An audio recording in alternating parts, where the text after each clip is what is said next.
The New York Jets are rebuilding again. What exactly does Aaron Glenn need to do to take this team and turn them into a playoff contender? We're going to talk about all that and more tonight. So let's get fired up.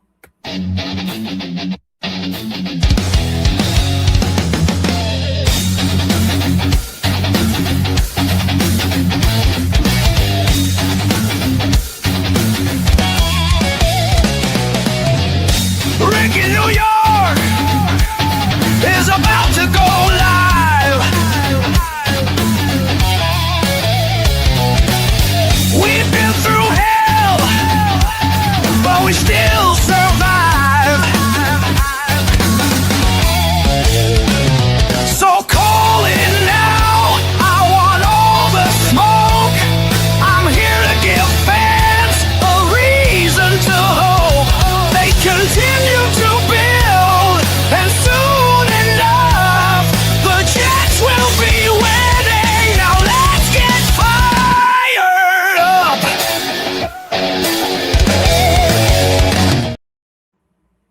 All right. Thank you for joining me. I hope everybody is having a great evening this evening. If you have not already, please subscribe to the channel. Always know when we're going live and never miss any of the great content we have coming up. And while you are here, like always, I would ask you hit that like button as hard as you can.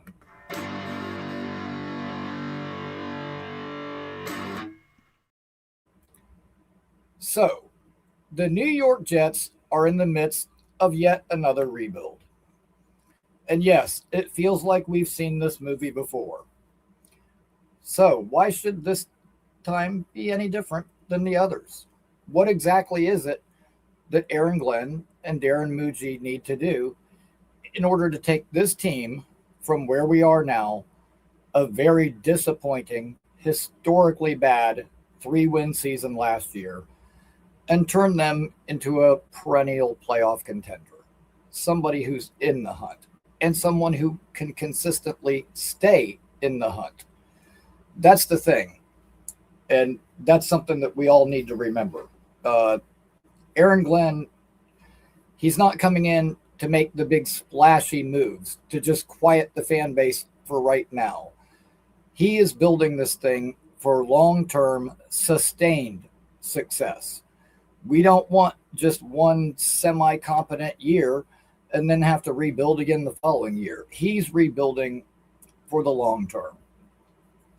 And yes, there's some growing pains. Yes, it's rough. It's not going to be easy. And as a fan base, we've lost patience. We don't want to hear be patient. We don't want to hear wait. We don't want to hear, hold on to the rope. We don't want to hear any of that shit. We want results.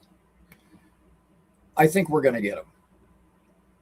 Tonight, I'm going to discuss exactly what Aaron Glenn needs to do in order to get this team where it needs to be. First off, when Aaron Glenn got here, there are two things that, as far as an Aaron Glenn team, there are two things that Aaron Glenn preaches. And, first off, let's talk about the players themselves, the locker room, the environment. As we saw last year, a lot of guys just flat out quit on us. Guys who had been here, guys who had been beaten down, guys that were tired of all the losing. We saw Quinnen Williams. We saw him put forth very little to no effort whatsoever. And then his first game in Dallas, boy, he was a man reborn. He was all over the place, which shows you he was capable of that all along. He just didn't put in the effort here because he was no longer interested. You have to, if you're going to put everything you've got into something, you have to be invested. And he was not invested. He was no longer invested. So the first thing that Aaron Glenn had to do was to change the culture. In order to change the culture, yeah, you can preach your values, you can preach your vision for the team, whatever. But as long as you have those quitters, as long as you have the malcontents in that locker room, the culture is never going to change. So he had to get rid of all the quitters. A while back, I did a show. It was called Replacing Quitters with Hitters. Uh, that particular episode has almost 1,000 views. It has by far the most views of any episode I ever did. And I think it was simply because of the title. Uh, at any rate, that was the major task that he had to face upon first getting here. And I think he misevaluated this team and some of these players uh, as the year progressed, and he witnessed firsthand guys that he named team captains, guys who were supposed to be leaders on this team, quit on him. I think it caught him off guard. I don't think he was expecting that. And I think that it was a very eye-opening experience for him. That being said, you can't flip an entire roster in 1 year. Now we're going into year two. He's gotten rid of not only the quitters, but guys who underperformed and guys who caused more problems than they did compared to anything positive we saw on the field, such as Michael Clemens, Tony Adams.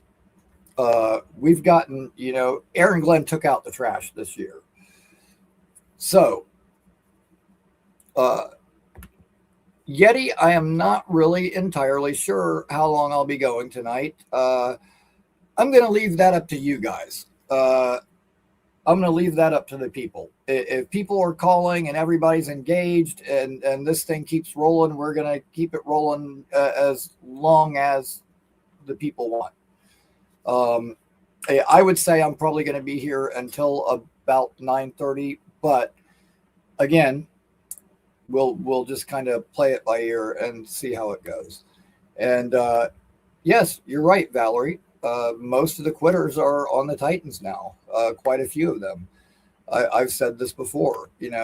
Saleh is rebuilding a team with the same players he couldn't get success with when he was here. Saleh seems like he is repeating some of his same mistakes, whereas Aaron Glenn seems like he's learned from his. We will see. I'll tell you right now, I think that Titans game is going to be a lot tougher than a lot of people are expecting. That team's a lot better than people expect. I was surprised at the amount of takeaways they had last year. But back to our team. Okay, so Aaron Glenn has gotten rid of the riffraff. He's brought in new players. He's brought in, an incredible amount of experienced, seasoned players with experience, players that are good and good fits for his system, such as Joseph Osai, Kingsley Eningbari, David Amanyata. Is such an upgrade over the Clements and McGregors and the guys that are gone now. So in that respect, he has established the culture. Okay.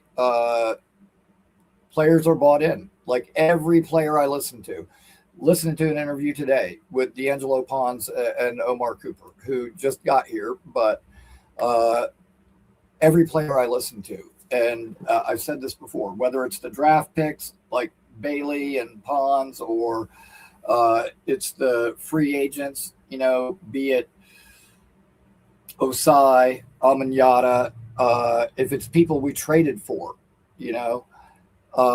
Minka, whether it's the veterans who have been here, like Garrett and Brees, like everybody is so bought in. Every time that they've been talked to, they say, I believe in Coach Glenn. I believe in his vision for this team. And you know what? That means more to me hearing it directly from the players than anything I can read on any blog, any YouTube show, any article by an insider, anything.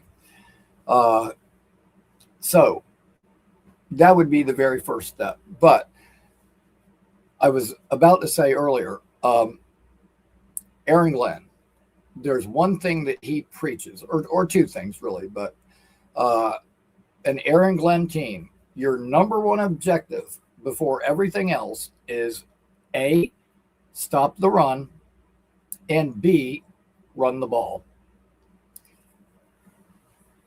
That sounds very simple. And I'm not oversimplifying it, but it is simple. Like there's a very simple formula. Um,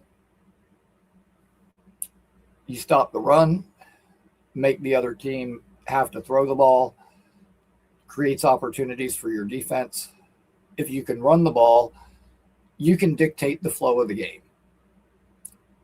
Now, if you cannot run the ball, well, you can't run the ball. Play action doesn't work. You become one dimensional. Everybody knows you're going to throw. It's just all bad. Like you have to be able to run the ball, which is what kills me when people say that running back is a devalued position in the NFL these days, which it is. But you know what? When it gets to be the end of the year and it's cold as hell out and you end up going to some of these stadiums, where it's 15 degrees and it's snowing and freezing rain, and guess what? Run game can travel. That has always been true, and that will never change. Run game can travel. It doesn't matter if it's raining. It doesn't matter if it's snowing. You can still run the ball. And I think we're going to do a terrific job of that this year. Our offensive line is solidified. That's probably the first major step into being able to run the ball. You have to have a good offensive line. And I like the fact that Glenn, right from the get-go, his very first draft pick he ever made as a coach was a right tackle. Our first round pick, Armand Membu. And he is a stud. Like, dude, I'm telling you, this guy is going to be an all-pro for years to come. He is a mauler. I love everything about his game, and he's only going to get better. I mean, as a rookie, he came in here, and his very first game in the NFL, he had to face the current record holder for sacks in a single season, TJ Watt. He gave up none. Later in the year, he faced Myles Garrett, who was coming out off of a 5-sack game. He gave up none. The following week, Myles Garrett had another 4-sack game, but not against Membu. And so, we extended Tippmann. We've got both of our tackles under contract. Like, the offensive line has been solidified.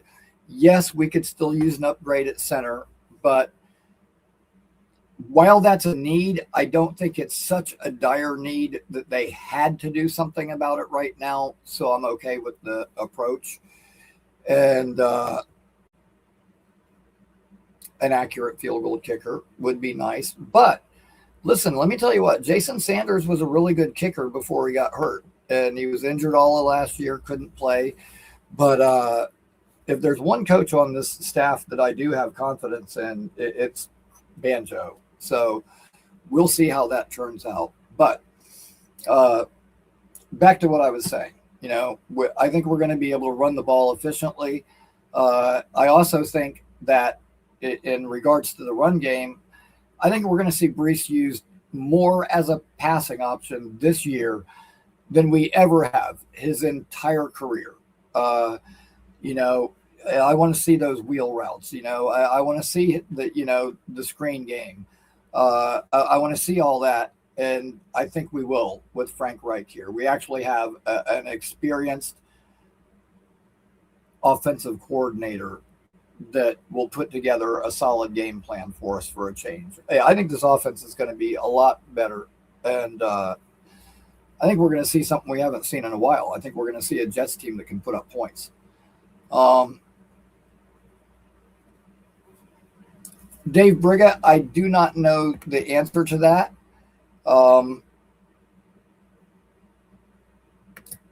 I'm not really sure. Maybe the timetable on his recovery wasn't lined up with where they wanted it to be. I'm not really sure. Um, but I'm kind of in a wait and see mode with that. Uh, I think that, if there's any question about his ability going into the season, I think they'll still bring in somebody else, which is possible. Same thing with linebacker depth. Right now, that's kind of a major concern. But I think that, if guys don't step up right away, then, preseason time comes along, we're going to see somebody else brought in.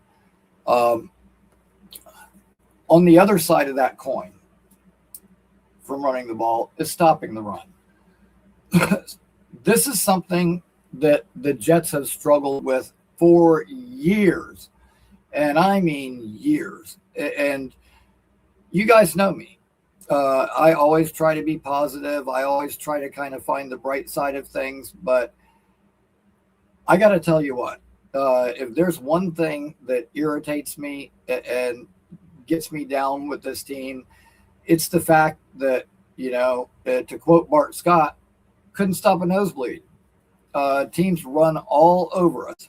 That's the reason we're not in more games. That's the reason we don't lose these. That's the reason we don't win these close games and we keep losing, because it gets to be late in the game. It's the fourth quarter. Other team doesn't even have to throw. They can just keep running the ball and eating up the clock because we can't stop them. And, it doesn't matter if it's their bell cow star running back or a backup or somebody just brought up from the practice squad. It doesn't matter. It seems like teams can plug in whoever they want, and it doesn't matter because the Jets can't stop them. There have been more times that I can count that some backup running back whose name I'm hardly even familiar with comes onto the field and is gashing us and, continuing to move the chains. And it disgusts me. It irritates me. But this is going to be better. For one, okay, we traded for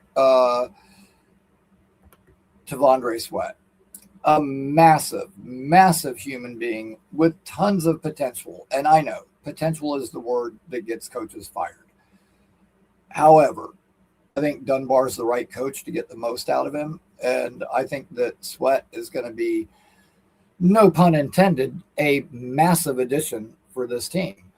David Onyemata was ranked 6th amongst all defensive linemen against the run.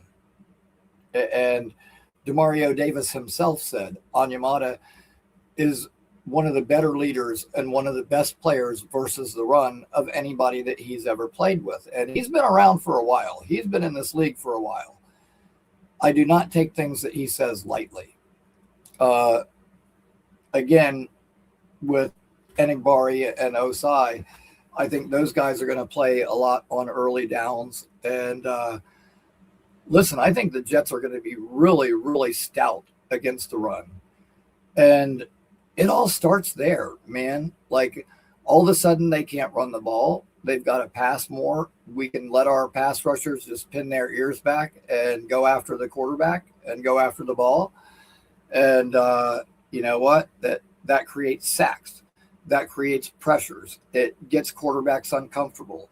It makes them move the pocket, makes them throw before they're ready. And guess what? All that equals interceptions. All that leads to turnovers.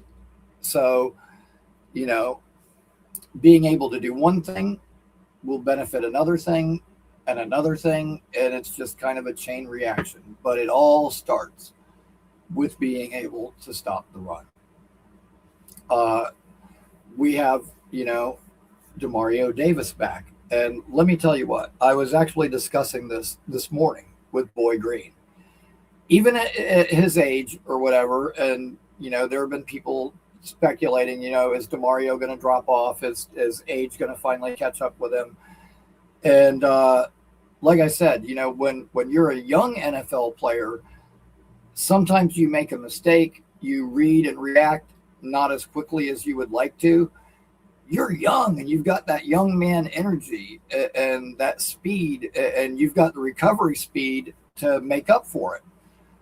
Now at his age, with his extensive experience, the game for him is more cerebral. He doesn't have to worry about recovery speed because he's not going to have to recover. Like he's so good at reading and reacting. Like I just got done watching a bunch of film on him from New Orleans, the last couple of years. And man, let me tell you what, like, I mean, the second the ball is snapped, you see him and he gets to his gap, always the correct gap. He always knows where the ball is going. Like he's able to diagnose what the offense is trying to do very quickly, and he's always in the right spot. So he doesn't have to worry about recovery speed. And I can say probably the same thing about Minkah Fitzpatrick. At this point in their careers, the game becomes more cerebral for them, and they can rely on their intelligence and football IQ and instincts rather than having to rely solely on their physical ability. So I like all of that. I like the direction of the team. I really like the coaching staff additions. We'll get to the offensive side a little bit later, but Carl Dunbar, like we all know, Carl Dunbar is a great coach. AG even said, like, he knew if Carl Dunbar were to ever become available, that's a guy he wanted on this team. That's a guy he wanted to be a coach here. And guess what? It happened. We got him. Another addition that I don't think this I don't think that this edition has been talked about nearly enough. We had some of the worst linebacker play in the entire NFL last year, and it wasn't even close. It was awful. That Jacksonville game, Quincy Williams, personally, I would have pulled his ass off the field by halftime. It was disgusting. Jamie Sherwood, without the guidance and leadership that CJ Mosley provided, he looked lost out there. And he even admitted as much. Like he wished he had that veteran presence to lean on last year, and he just didn't. He's an introvert. He is not a leader of man. He's not the guy that's going to get up in front of the room and give a speech. And unfortunately, when you're talking about the leader of your entire defense, the guy that calls plays and gets guys lined up in the right spots, that's not him. He's just not that guy, and he never will be. That being said, we brought in Ben Bowling, linebacker coach from the Houston Texans. Houston had one of the best defenses in the entire NFL.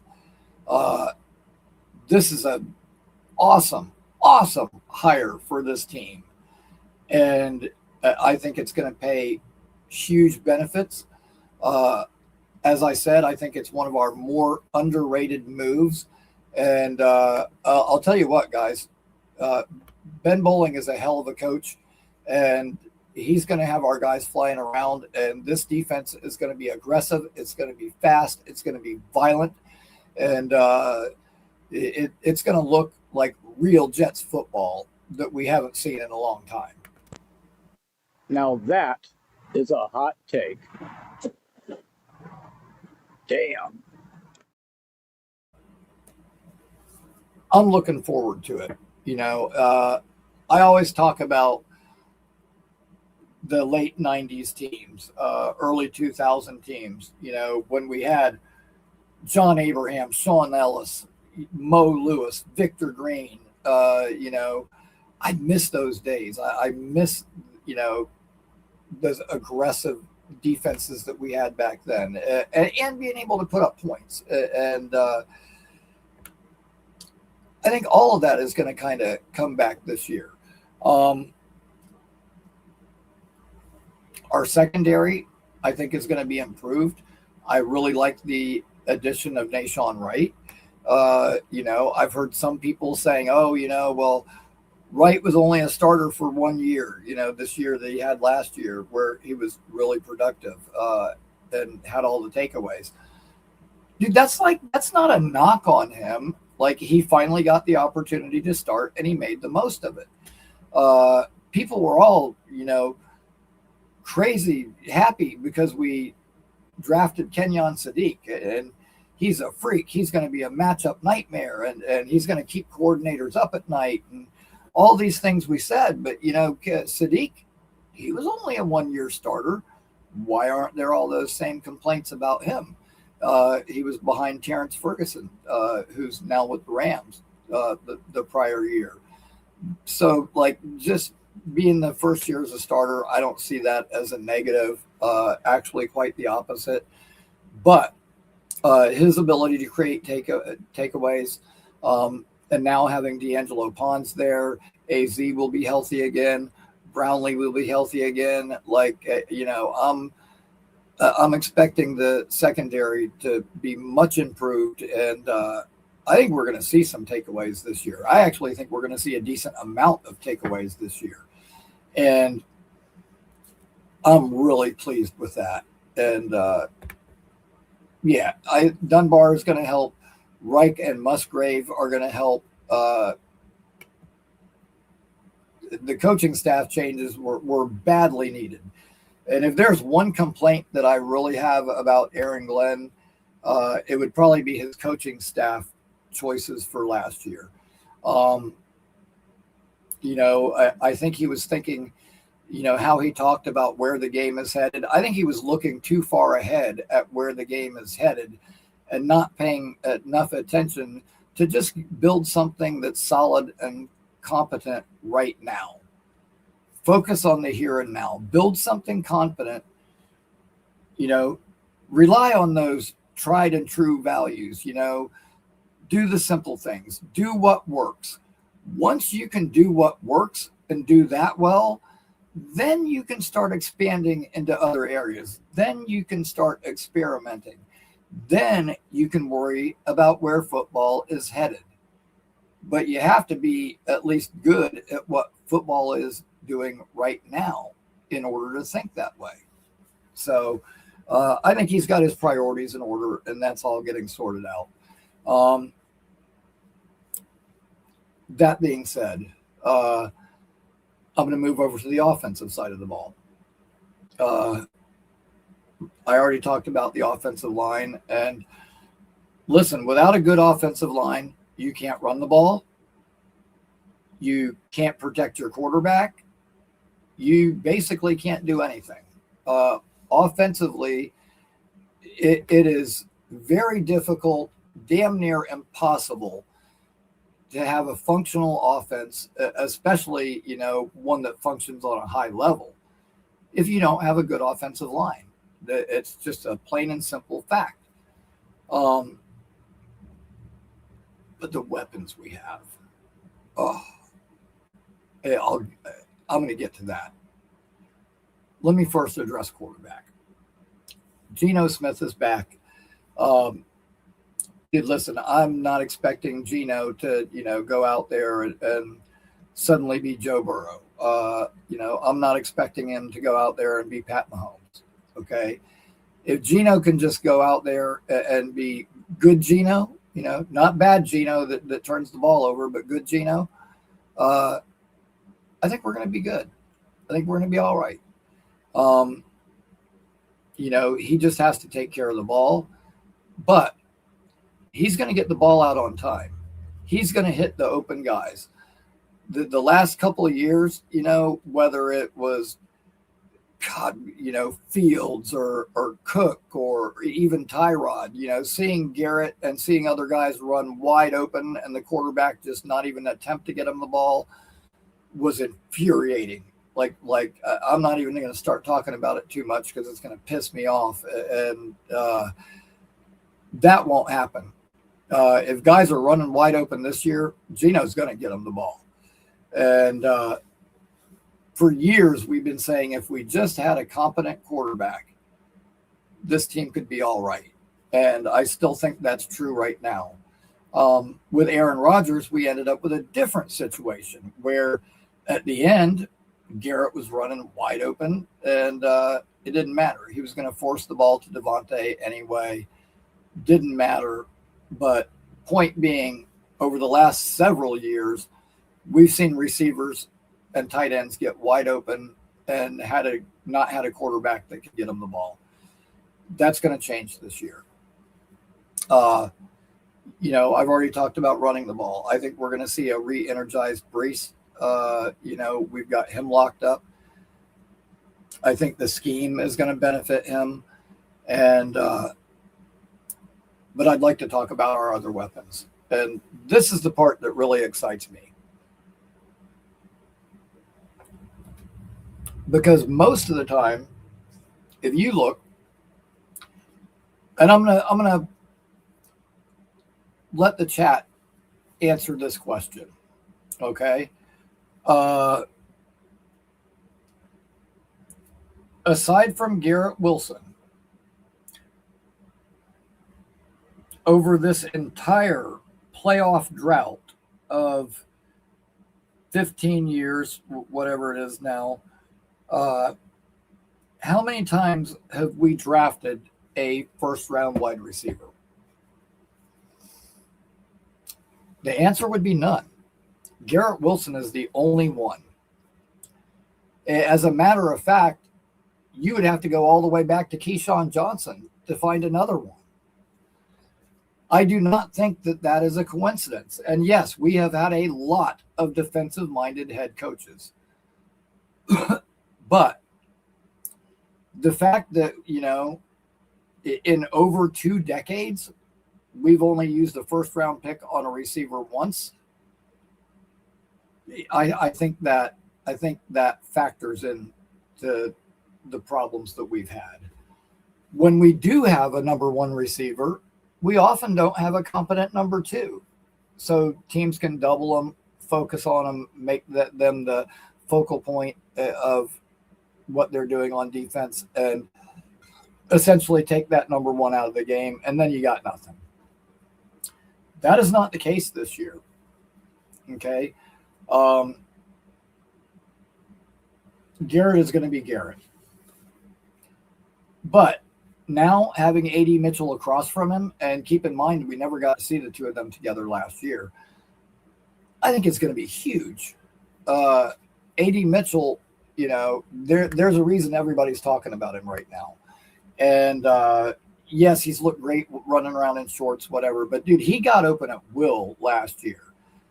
Christian Gonzalez couldn't cover him last year. We just didn't have a quarterback to get him the damn ball.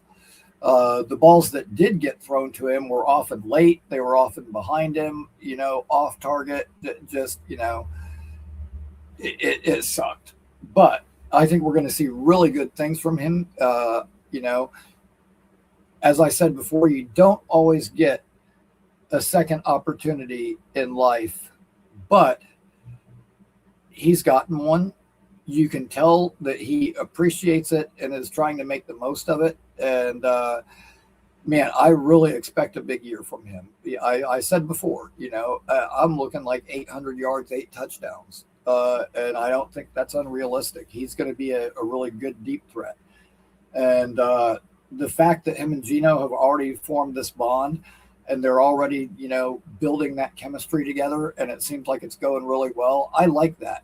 And the style of quarterback that Gino is really fits well with what Mitchell does well. Like, I think that's a really good pairing. And so therefore, like, I think that's going to be huge. But not only are we going to have a competent number two, but we've got Omar Cooper, who's, a really good physical receiver, very good after the catch, that, we can use in the slot. And we can also move the guys around too. I think being multiple, both on offense and defense, is going to really benefit us. I hope to see a lot of that. I don't know how much of that there's going to be, but I'm a big supporter of that philosophy. And in addition to Cooper, I mean, We still got, Arian Smith, who's supposed to be the speed guy. I don't really expect him to crack the offensive lineup, but he is a really good gunner. He's going to have a role on special teams.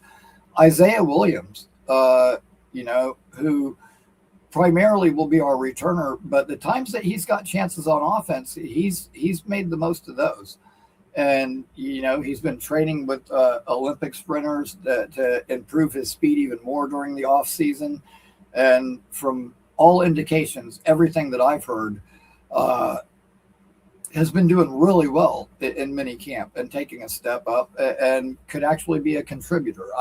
Like I said, I don't expect him to compete for a lot of playing time. But I think that, he's going to have his spots, and I think he's going to do well when he's called on. Tight ends. Okay, we extended Ruckert.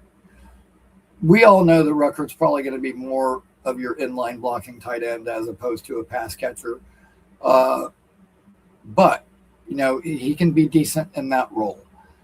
Mason Taylor was having a pretty good year for a rookie before he got hurt. I hope to see that upward trend continue with him. And Sadiq, everything I've said about him, physical specimen, freak, matchup nightmare, all of the above. Now, I do think we need to temper our expectations a little bit when it comes to him, as well as all the rookie class for that matter. He may not just come out firing on all cylinders from day one. I think it may take a little bit of time, but in the long run. Okay, hold on a second. Is the StreamYard link not there, guys?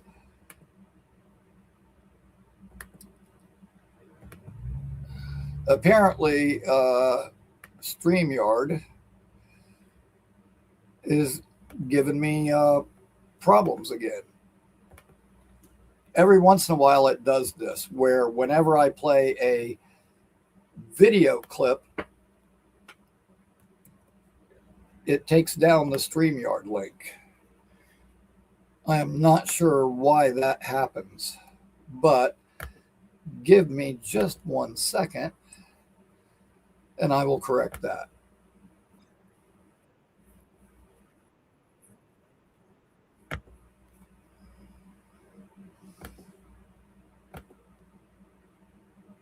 Okay, there we go. Apologies for that. And you know what? I was just thinking to myself, wow, we haven't had a single caller tonight. And now I know why.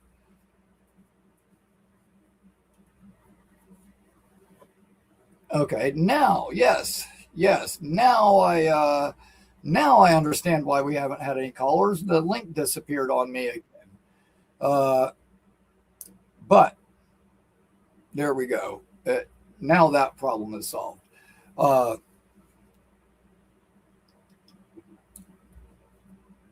Back to what I was saying, though.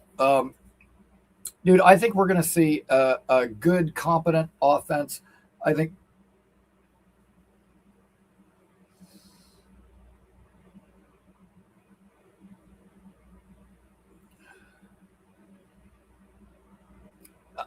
this team is going to be a lot better than people think. I think that this team is going to be better than expected. I think we're going to win more games than what people think. And I'm really, really looking forward to this season. For the first time in a long time, I don't feel hopeful. I feel confident. And so, yeah, I'm really looking forward to it. I'm looking forward to this year. With that, let me bring on our first caller. Now the link is pinned, so the lines are open. Hopefully a bunch of you decide to call in. I'm curious to hear everybody's opinions and curious to hear your takes on this topic and your thoughts on the conversation. But with that, let me bring on the first caller, the Beast. How you doing there, Sabotage brother? How's it going, man? Hot as hell. It's like 96 and you can boil a turkey up there. Whew. But I'll tell you right now, I think we will see some change because last year, what did we see? Goose egg, a big goose egg, nothing. I think we're in for a surprise. If Muji's got all this talent and you got all these big 6'5", 6'6", 6'7" boys, and you got a couple of the big heavy hitters, fine. Let's see what they can do, damage wise. Because now there's one of two things that Glenn needs to do: put up, or you're gonna shut up. Put up or shut up. Yep. Yeah. I mean, at the end of the day, all the talking, the superpowers, the hold on to the rope, all that crap, that's all fine and dandy. But at the end of the day, we've got to have results. We've got to have wins. It's called this, making the money. It's called, it's all about the money. Yes, and let me tell you something. You think you're in like Chicago. You think that it's hot up there? Oh, This picture I took the last night that I worked. This was at 3:30 in the morning. I don't know if you could see that. Let me see those numbers. 91 degrees inside the building at 3:30 in the morning. And that thermostat has an air vent blowing right on it, so it's probably actually warmer than that. But lucky my eyeballs didn't pop out in the back of my head like Roger Rabbit going. Lucky I didn't see that one coming, but I do want to see some improvement this year. I mean, first game we got to start. I already said it hundreds of times. Come out and get Salah. Knock him on his ass, but don't do it right away. Think of it as a boxing match. Get it. Turn it up a little, slow it down a little. Turn it up again, slow it down a little bit. Then once it gets into the third and fourth quarter, you better start hitting heavier. That means you better get your gloves up and start punching right away, because when it comes 10, 11, 12, 13th round, you better start punching and punch real fast, because that's what we are supposed to do. You want to win matches, you got to punch. You got to win. That means shut up and win. Get it done. Yeah, I completely agree. And that big first game is going to be a big test for us. It all starts there, absolutely, and I do consider that to be a must win. Dude, I'm going to pop you into the back for a minute, but hang out, and I'll bring you back later. With that, I'm going to bring on another caller. Dude, what's happening, man? How you doing? All right, man. I don't know how you expect to follow. It's tough. It's tough sometimes. I know, but I've got confidence in you. You can do it, man. So, what are your thoughts? I mean, listen, I know that to go from where we were to a playoff team is a huge leap. I don't really expect us to be a playoff team this year, but I expect us to be close. I expect us to at least be in the conversation midway through. So, that's all I want to see. I just want to see progress.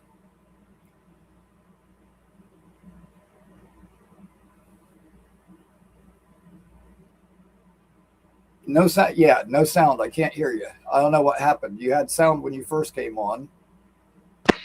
Interesting. Okay, I hear. Do you hear me now? Oh yeah, now I can hear you. Now I can hear you good.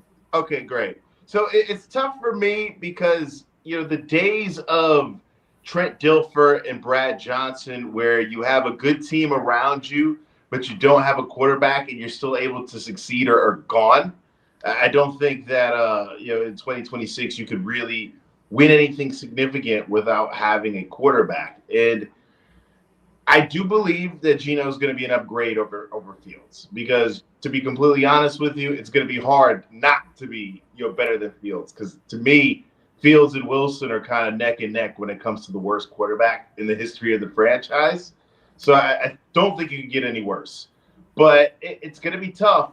I do like what we've done in the draft. I think that in free agency, we've done what Glenn probably should have done in his first year, which is bring guys in that he had previous connections with that can preach what he's all about and can basically be coaches on the field. And one thing that I'm really concerned with that we haven't talked about enough, I feel, is the kicker.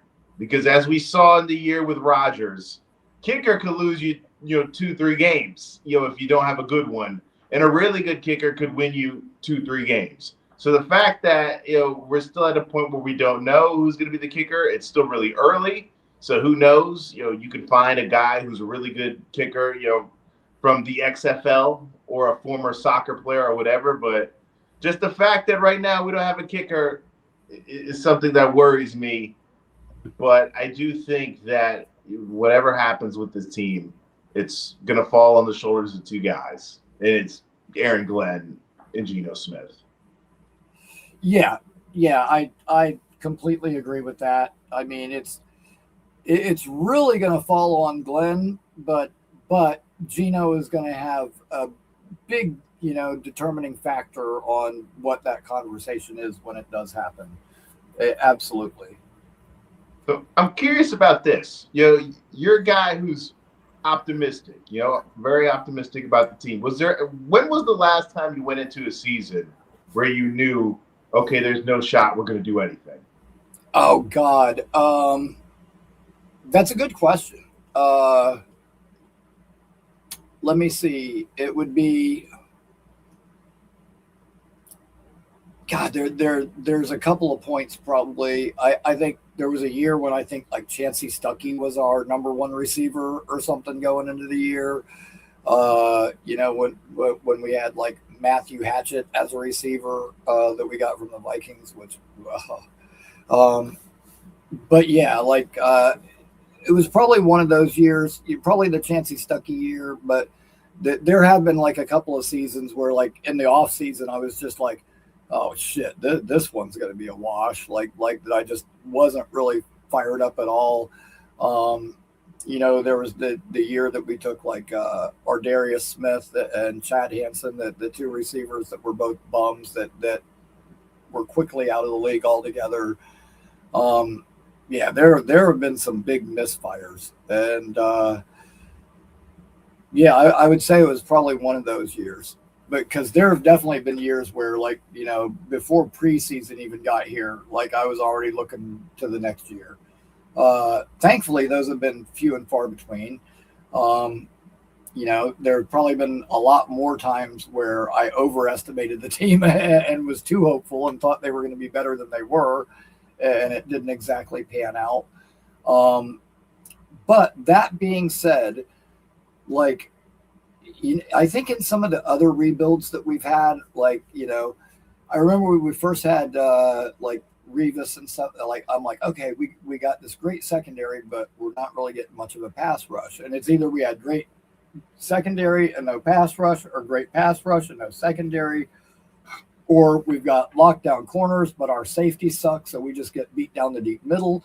Like there's always been a hole. There's always been some kind of weakness. And I think that's the problem that I see with some of our previous rebuilds, is that they were only partial rebuilds. They never really addressed all the problems. And this time around, I think that's why I feel differently. Like, we improved our depth. We raised the floor with Osai and Anyamata and all those guys, which I think is going to be huge. Because as good as some of our players are, they got to come off the field sometimes. And then what are you putting out there? Like, the guys we had last year, even moving forward, like, right now, if DeMario Davis was to get hurt, I'm seeing a disaster. So that's why I'm so concerned about depth there. But that's really one of the only things I can say. Because, like, dude, he gutted this coaching staff down to the studs practically. Which needed to be done. He's flipped a large majority of the roster, which needed to be done.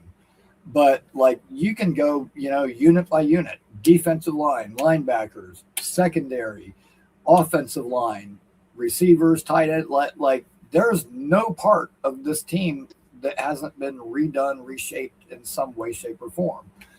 So I think that's why I'm so much more confident in this particular rebuild, is because it actually is a complete rebuild. And I don't see anything that's being overlooked.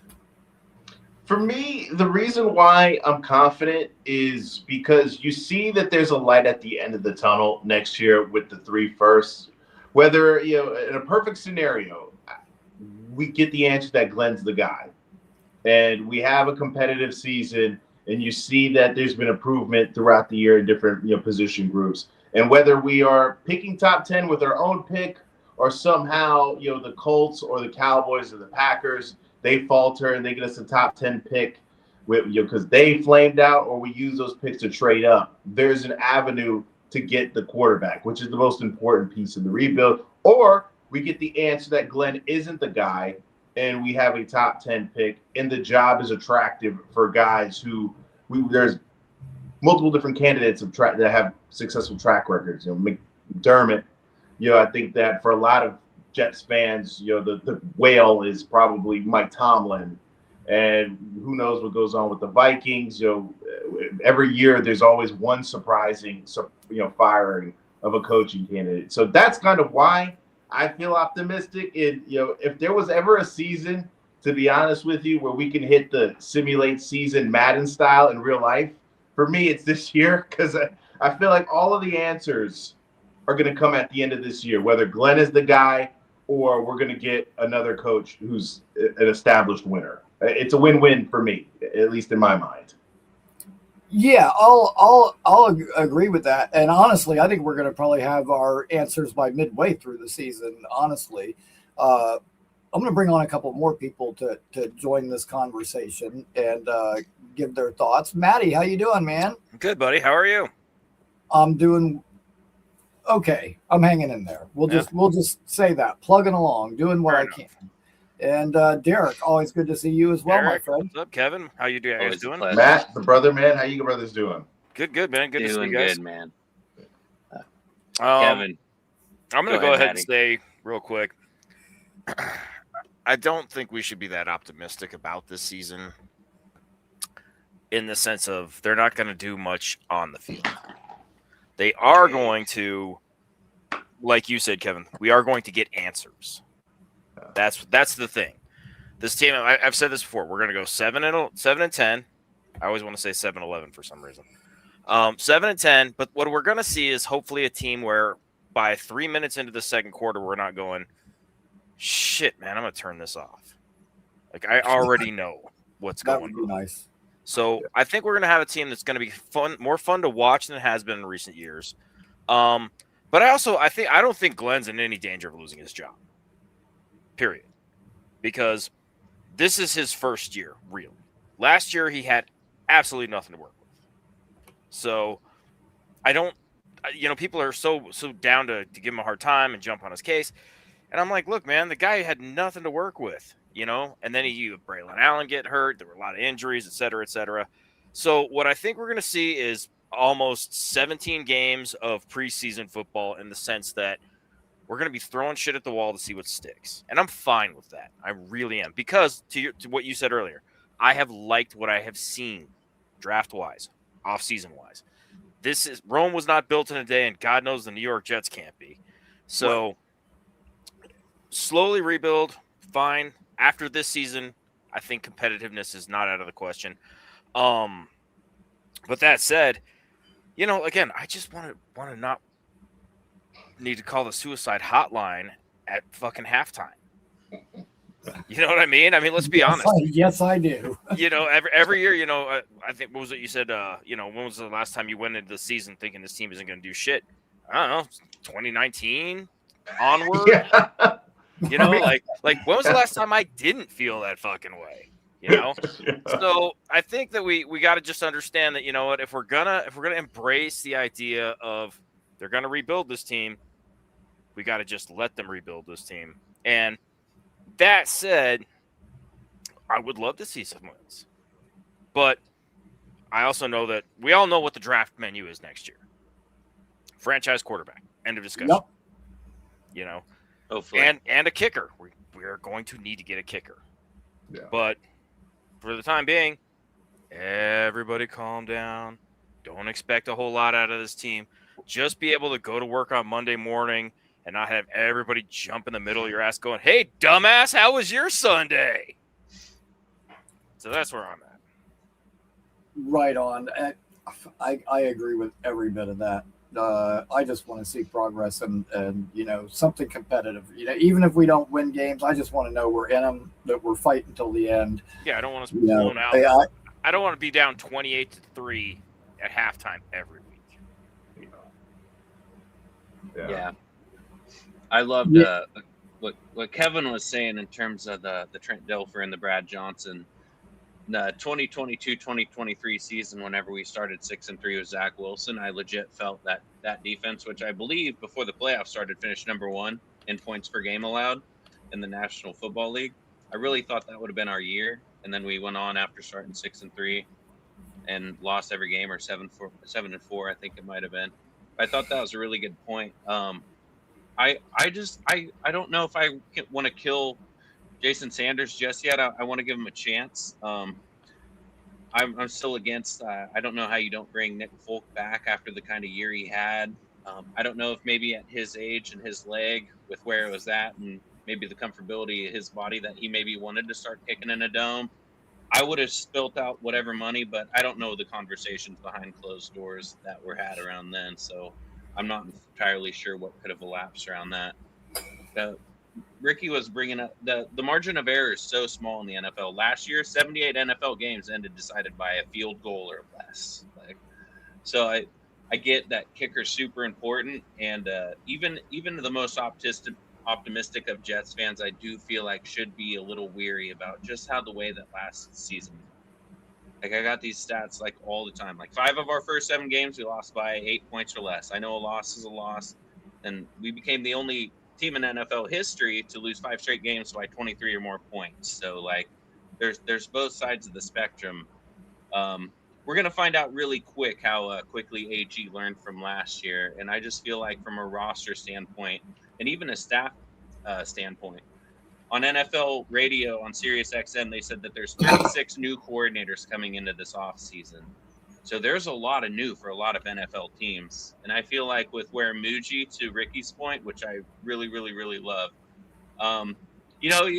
even to Maddie's point, I think that it's fair to have definitely a lot of skepticism. I'm usually like a pretty optimistic person. I feel like even if AG, because I think there's more writing on AG than anything, right? But with where Muji has had this team acquiring 6 first-round draft picks, basically 5 in 2 years, I think you have all those players. So you got to hope that Bailey, Sadiq, and Omar pan out. But we still got 3 first in the next year. So that's 6 roster spots that can go on 4th and 5th year options, and or get extended.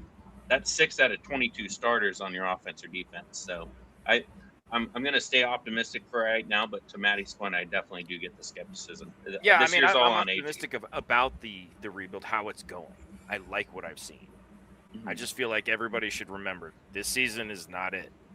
Next season, that's where I think we're going to start seeing something. Where I think we're going to see some flashes. Don't get me wrong, but it'll kind of be like sunshine or on a knife's blade. It'll be there here and there, but it's not going to be too super consistent. I'd love to be proven wrong. Listen, nobody wants this team to do better than me, okay? I have to go to work every fucking Monday morning.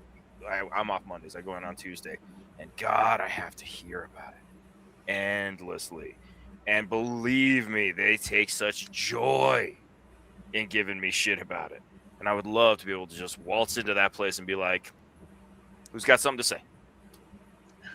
Amen. What's up, Jake? Jake. Hey, Jake. Oh, wait. Jake He's keeps going. coming in and coming out. Well, come on. I'm so excited. I was just about to ask him. Jake's opinion. I was just about to ask him too, man. Try again, what Jake. he thinks about that. Drake. Like, yeah, dude. And trust me, because I live in Tampa and everybody down here pretty much. I mean, there's a lot of fans from other teams too, but it's predominantly Buccaneers fans, and they do have a very passionate fan base. And so I used to get shit I mean, I get shit constantly. And Yeah, as a new Jets I fan, definitely do. we had a good team, and I was always talking shit back, and I haven't been able to do that for quite some time, and I really miss that. But, I always tell people anything you've said about the Jets, I've said louder, angrier, and drunker, probably twice. well, that's and you know what? And as I was, putting together the idea for this show, I wanted it to be a family friendly show. I wanted it to be something that people's kids could watch it if they wanted to. But like at the same time, I thought about it. I was like, you know what? I don't want people to go overboard, but if people want to drop a few F-bombs here and there, whatever, fine. Talking about this team, it's hard not to. And the way I look at it is, if you're really a Jets fan and you've got kids, if they've been anywhere near you on a Sunday afternoon, chances are they've heard pretty much every bad fucking word that there is. Oh yeah, my daughter had to tell her friend one time. She's like, "Listen, my dad's not yelling at us; he's yelling at the Jets. Like, don't worry about him cussing up there in the office." Yeah. Right, exactly. So Jets game is on. Guess what? Yeah. 100%.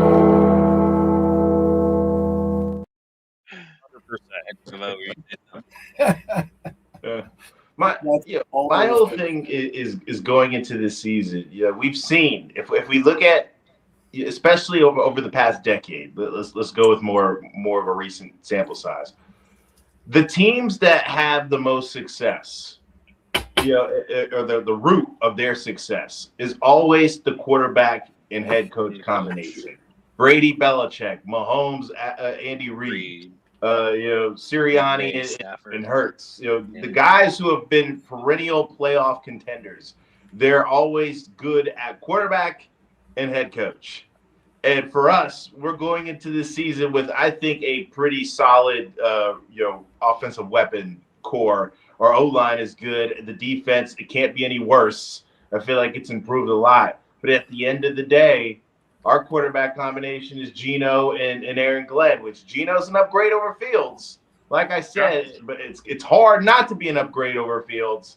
And with AG, there's a lot of question marks surrounding you.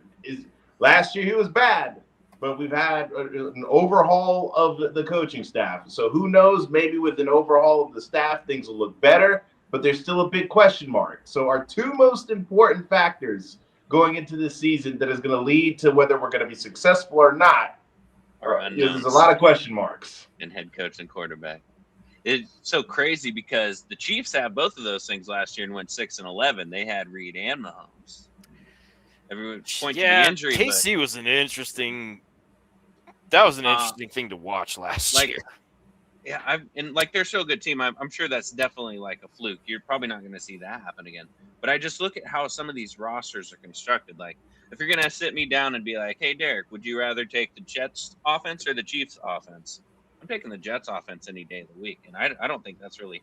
They're gambling on their second string running back and Emmett Johnson, who right now who's a rookie out of Nebraska. I seen him play live twice at a couple Nebraska games. He's going to be a stud, but whenever the Jets come to play at the Chiefs in Week 9, don't be surprised if we win. I'm always hopefully Jake can come back on. He got kind of crushed by like a couple people that he said that Week 1 is a must win. I think it is. Yeah, I most certainly, especially when you're comparing roster talent from this team to another team. Like if you put on paper the Jets and then you got the Titans, I don't know how the Jets aren't better in every statistical, or like at least like on paper, like this player. We got D'Angelo Pons, we got Mika Fitzpatrick, we got Demario Davis, we have Harrison Phillips, we have multiple players that were top 7 PFF in multiple positions, and we got Breece Hall. I don't know. I think it's winnable. Who's their best receiver? Carnell Tate, who they took it 4th overall. How? Probably. Go ahead, Kevin. How is it not a must-win when you look at the next 3 games that we play? And Cleveland, I'm sure we play Cleveland in Week 5. I'm sure that we look at it as a winnable game, and I'm sure they're looking at us as a winnable game. So if we don't win Week 1, there's a really good chance. It's not 100% confirmed, but there's a decent chance that we could start 0-4. Yep. And at that point, the Wolves are going to be out for Glenn's job. Yeah. Oh, they already are. You cannot start 0-4. In the NFC North, because we got Packers at home, at Lions, at Bears, or whichever it is. So the NFC North was the only division in football last year where all 4 teams finished over 500 too. So like there's that concern, but yeah, to your point, Kevin, I couldn't agree more, my friend, for sure. I think weeks 1 and 2 are like one for sure, and I get because the people I was talking like on Jake's show, they were like, well, there's 16 other games left. Well, if you can't beat the Titans, who just had a top 5 pick, and you're supposed to be, especially from like a Jets morale fan standpoint, That's a huge. We know thing. against our former head Yes, coach. it is. Yeah, so yeah, couldn't agree more, Kevin. Yeah, no, Well I said. agree. I think week 1 is definitely a must win. That we have to show this, that there has to be some hint of progress is the thing. And a week 1 win would be huge. And people might be like, oh, I don't really feel great that they, raised season ticket prices again. But at least there's something we have. Like, you would walk out and be like, all right, we beat the Titans, who they should beat. You know what I mean? Like, so yeah, I would say week 1 is a must win. Because Yeah, we never know. The people who don't think it is a must win are only looking at the numbers, like it's 1 of 17. However, you got to look at the games. You got to put context to those numbers. Now, while that is a tough stretch, those first 4, dude, I got to tell you, like, the Packers are going to be without Micah Parsons. They did not fare without him last year. In addition to that, they lost Romeo Doubs, who, in my opinion, was probably one of their biggest chain movers. Marcus Golden is still unproven. But you also look at, they lost, not only Malik Willis and Romeo Doubs, but they lost Rashawn Gary, who was a really good defensive lineman. They lost Quay Walker, their linebacker. Like, they had a lot of losses. And Igbari. Jack shit to replace any of it. Like their few additions that they made were very unimpressive. So, and honestly, I could see the Packers stumbling early when Parsons isn't there, and I can actually kind of see them digging themselves into a hole that's real hard to get out of. I honestly see a path where their season could come apart rather quickly. Oh. That being said, if that were to happen, hell, that's just good news for us, because the shittier their draft pick is, the higher pick we end up with at the end of it. So I'm okay with that. I hope that the Cowboys and the Packers and the Colts all suck this year. Yeah, we'll be hate watching those 3 for sure. Yeah. Not to mention that we don't know what's going on with Josh Jacobs, and also last year I forgot to even mention that. That's a great point. And then last year we saw Love kind of be in and out the lineup, and they had Malik Willis, and now he's gone. So their backup is Tyrod, right? Who's also a guy who has a history of being banged up. So there's a lot of question marks surrounding them as well. But I'm going to give them the benefit of the doubt, because we've seen, throughout their history that they've been a very well and competent ran organization. So I'm just going to go into the season assuming that they're going to be a solid team. But they have a lot of question marks as well heading into this year. So who knows? We could get a top 5 pick and it not even be our own. It could be because of the Packers or Dallas, who is always a bit flaky, or with the Colts, who I don't think that they get enough attention of possibly being a team that's going to be one of the worst in the league. I can't wait to see how bad they are next year. Yeah, Christian Watson too, another guy always injury prone on the Packers. And as bad as our defense was, no NFL team gave up more points last year than Dallas. They did go out and get Caleb Downs. A couple other guys, so it remains to be seen. But I think there's a big influx in all these different NFL teams with a lot of different talent, and we see upsets in the NFL every single week.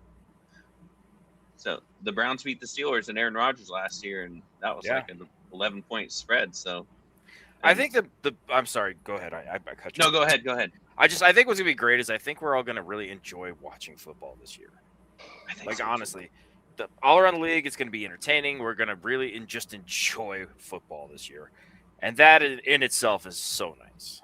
Because I can't speak for all of you guys, but as a Mets, Jets, Rangers, and Knicks fan, the only thing I've had going for me this year is the Knicks. And, oh, yeah, I'm with you, baby. I love it. But, God, the Mets are an absolute dumpster fire. The Jets, we'll see what they do. The Rangers have been absolute booty cheeks. Yeah, I know. We're terrible right now, too. Yeah, I was going to say, baseball in the city is kind of rough right now. That's why I'm not saying shit to Yankee fans, because I can't say anything. But, I'm just going to be happy to be entertained, which sounds kind of dumb, but to be honest with you, I genuinely just want to be entertained. I don't think it sounds dumb. I think when you look at what Muji's done in this offseason, I've been firm on record. I was telling Green Bean on Ricky's show. I was telling Jake on his show. I think it's going to be one of the deepest influxes on the defensive line that we've seen in quite some time. Like, I know Emi Amada, Harrison Phillips, Demario Davis, like, they're all older, but there's some of these Super Bowl teams that win, they got a lot of veteran leadership. And I think Mika's going to be the quarterback of the safety room, and Demario Davis is going to be the middle linebacker, or the quarterback of the middle linebacker. I'm excited to see Braylon Allen back on the field. Me too. I love Braylon. That hit by the Dolphins on him was dirty as crap. I know it's by Mika and he's a Jet, so I'm so rooting for him, but that was a low, dirty hit. And that was I do love the fact that I think we are going to beat the Dolphins twice too. Yes, and I do hope too. so. That's going to be. Really do. When's the last time we won in Miami? Shoot, man. 1972. No, Yeah, feels like it hasn't been that long, but it does. I know it hasn't been that long, but year. God, it feels like it, doesn't it? I mean, God. Yeah. I mean, from a sheer roster standpoint, you would think so. Yeah. But I don't know. It's going to be really intriguing to see how Malik Willis does. Like, should we sweep the Dolphins? For sure. Absolutely. Realistically, Who knows? you got to hope that you sweep the Dolphins and you trade a blow or two with the Bills and Pats, and you can maybe finish like 4-2 in the division. That's a big stretch. I'm not there personally. But, if we get like a 3-3, we haven't won the division since Pennington in 2002, So Yeah, it's been a long I'm just time. Aaron Glenn, give me some more rope, because I'm going to need some to hang on to. I'm going to keep the faith, though, because I will. Yeah, like Aaron Glenn needs to be careful telling us to hold on to that rope, because as Jets fans, we may just end up hanging ourselves. Yeah, with it. Yeah, man, that rope is like tighter and tighter around my I hope neck. not, my coaching friend. staff Yeah. and our front office Yeah. needs to, Yeah, honestly. and if we start 0-3, AG, loosen it up, man. Loosen it up. Yeah, fucking reminds pulling me of for him, that though, fucking Skid Row song. Noose gets tighter around my throat, but I'm still here holding on to this rope. Yep, that's every Jets I think fan until the man. Jets start winning games, honestly, I don't want to hear any of that shit from any of them. I've said this before. I don't want to hear all gas, no brakes. I don't want to hear we're built for the shit.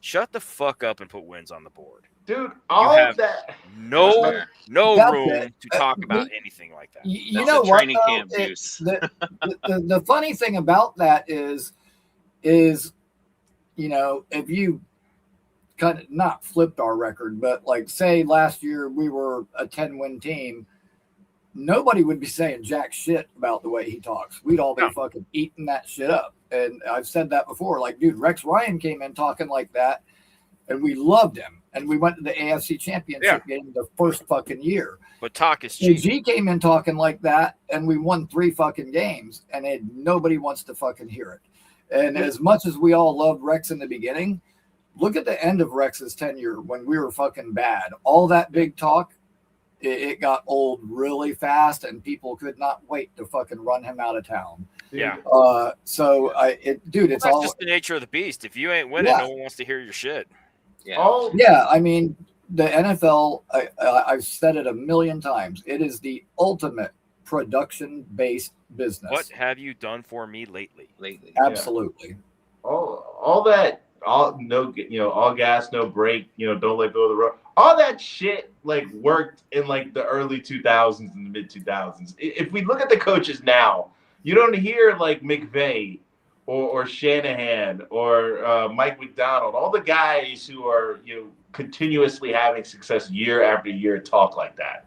Like that shit is done in my opinion. Yeah. I know that's kind of the reputation that a defensive head coach has. We've seen it with Pete Carroll being a rah-rah guy and being successful, but it's not the way of the No, league anymore. times have changed, culture has changed, and this is not it. Yeah, I feel like the guys who are having the most success now are like the pencil pushers. The offensive, nerds. That's the direction that the league has drifted to now. Yeah, it's Shanahan, Ben Johnson. We want the McVay. quiet murderers, basically. Yeah, nobody wants Silent McVay. assassins. Nobody, and because especially if you talk like that, say you do win a game, like when we beat the Bengals, who want to fly with the motherfucking Jets? Like, dude, that sounds cool, but you watch Ben Johnson win last year and succeed in the playoffs. McVay, Shanahan, Andy Reid, they're not talking like that in these post-game locker rooms. And I live in Kansas, and I listen to 8:10 a.m. radio, and I hear Andy Reid talk sometimes on how he dictates how his football team runs, and nobody. To your guys' point, there's those rah-rah guys are long-lived. Dan Campbell might be the only successful one left. But even he's humble after wins nowadays. I feel like you could start doing that shit after you've got like 2 or 3 winning seasons and you're still trending upward. You might be able to start running. If you have like a proven established culture type stuff, Like with the Jets culture, like honestly, we're the Oliver Twist of the NFL. We're just, please, sir, can I have some more? Please, sir, can I have a 7-win season? Yeah, please, sir, could I please have an interception? Just one more. Yeah, just an interception would be cool. Hey, D'Angelo Pons, week 1's going to pick off Cam Ward. That will be beautiful. Big Pons. They said I can't remember what is on it. If you would have taken the Jets for no interceptions and just rolled over your winnings week to week, you would have won $5.4 million. Holy shit! I got faith. I don't know. I could have got by like AI or something, but I did read that. If week 1 Jets no interception and then just week rolled it every week, no interception, for all 17 games, $5.4 million, I believe it was. Absolutely insane. That's going to change week 1 because we got a playmaker in D'Angelo Pons. From your lips to God's ears. It's just the internal optimist in me, but that's why I always keep stressing. Like, we're going to find out a lot about week 1. We're going to find out what AG's learned from his past mistakes, in last year. And I think it's going to be real exciting, and I'm going to get to meet you there, Kevin, and 40 other ass maniacs. It's going to be a good time. Win or lose, man, even though I think we need to win, and we'll all definitely be a lot happier after win. If we start 0-1, if people that are saying the week 1 win against the Titans isn't a must win, they're definitely going to be saying it week 2 against the Packers, because we cannot start 0-2, especially when you play week 1 against a team with the top 5 overall draft pick. Just can't do it. Yeah, well, I'm going to bounce off. I got to get ready for work because I have a job, unlike some people that are running their mouths in the comments. But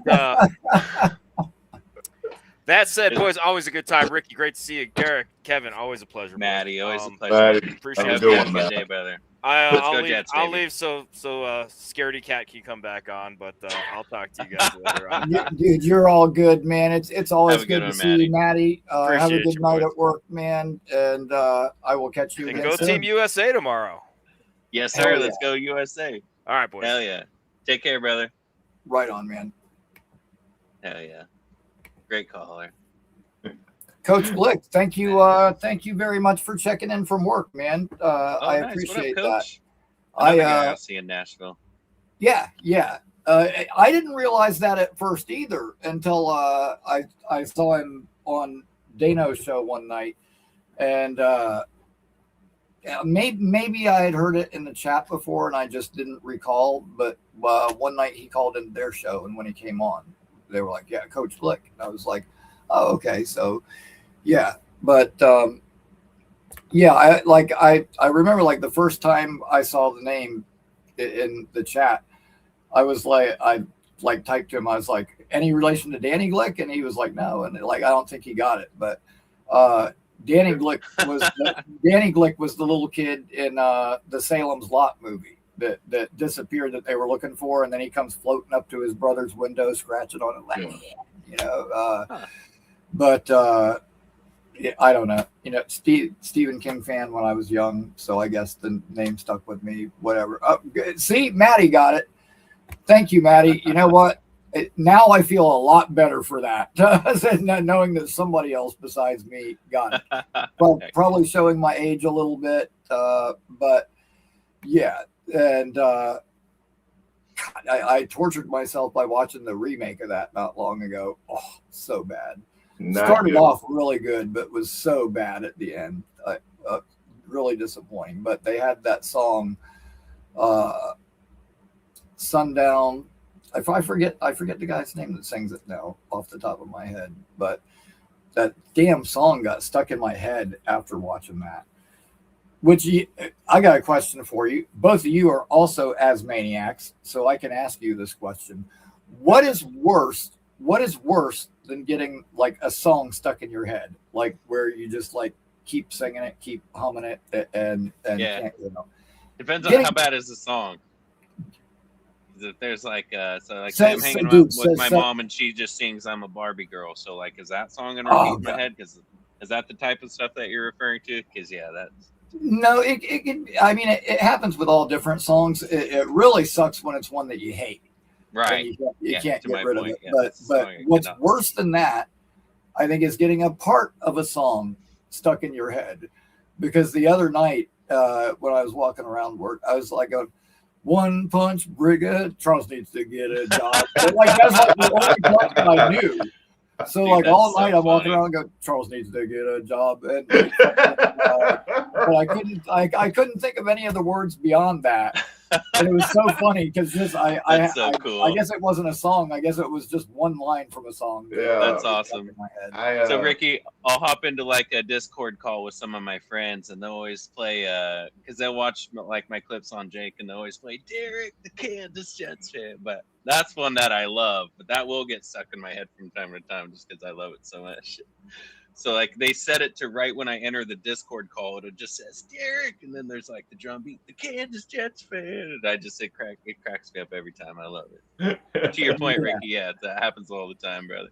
Yeah, I don't know about you two guys, and I'm not trying to say this to make fun of anything or anything like that, but I've never heard of a job coach prior to this Gorman situation. I'm praying the guy gets a job because I feel like everybody needs to have a job. But like to Jake's point, it's been 2 years and the job coaches haven't been able to get the job done.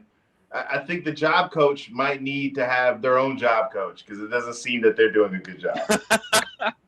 I couldn't agree more. And I feel like everybody's rooting for Charles. Man, that's the point at.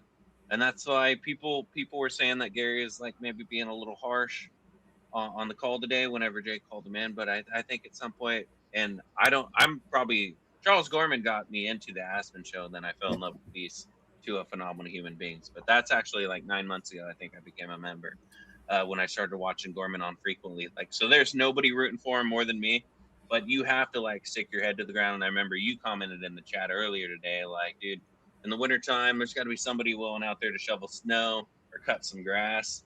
I live in a town here in Seneca, Kansas. Very, like, not a lot of people, but they're always willing. There's a lot of old people around here that will pay to, like, mow their grass. And, to Kevin's point, show some initiative and, like, try to get some money, go ahead, Ricky.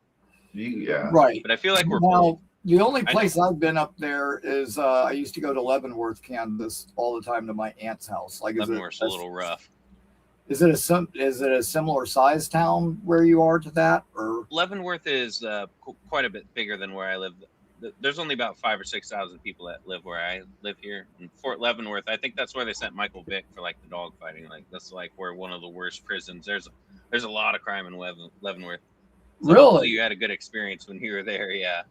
Oh, dude, the last time I was there, I think was like 86 or something. So it's been a while. So I mean, it probably wasn't as rough. I was about to say, man, like I was just around a bunch of old people and shit. Like it didn't seem rough at all. But I wish it was still 86 Leavenworth. No, yeah. Oh my God, it's rough. That's like a max security prison. That was 40 years ago, Rick. Yeah, well, I know. You know what's funny is awesome. Coach Flick, how you doing, man? What's up, Coach? What's up, fellas? Another finally made your show, Ricky. Awesome. I'm so happy to have you here, man. Thank you so much. Appreciate it. Right back at you. Thanks for putting content out there and thoughtfulness and adding to all our crazy Jets fanatic world. I'm feeling real grateful. Like this time of year, I can listen to 4 to 8 hours of people say the same things on different podcasts and YouTube programs, and I just eat it up. So Same. yeah. That's how you know you're a diehard Jets fan. Dude. Yeah, and yeah, absolutely, man. It's crazy. After the year we just had, and here it is, and we're in the summer break, and there's not even really news to talk about, and there's still like 6 Jets shows a day, and I love it. right now, while I hadn't been working a lot, and being that my job is coming to an end in the next 48 hours, getting laid off, I'll have some free time on my hands, unfortunately, but. Dude, my day has pretty much been like, I'll wake up, it's Boy Green first thing in the morning, then comes Jake, and then I get a little break at lunchtime, but then there's the afternoon shows, and like today, Nick Shine was on at 7. I had my show at 8. There's another show I think at 9. I want to say, I'm not sure if I'm on. Yeah, I was about to say, am I on the right day for that? On Wednesdays, but I think they're Tuesdays now. Yeah. Yeah. Well, I know there's one on Tuesday, and then there's ones on Thursday too, because I do Tuesday and Thursday shows. So, which this week is Tuesday, Saturday, and then next week will be Thursday, and then it starts over again.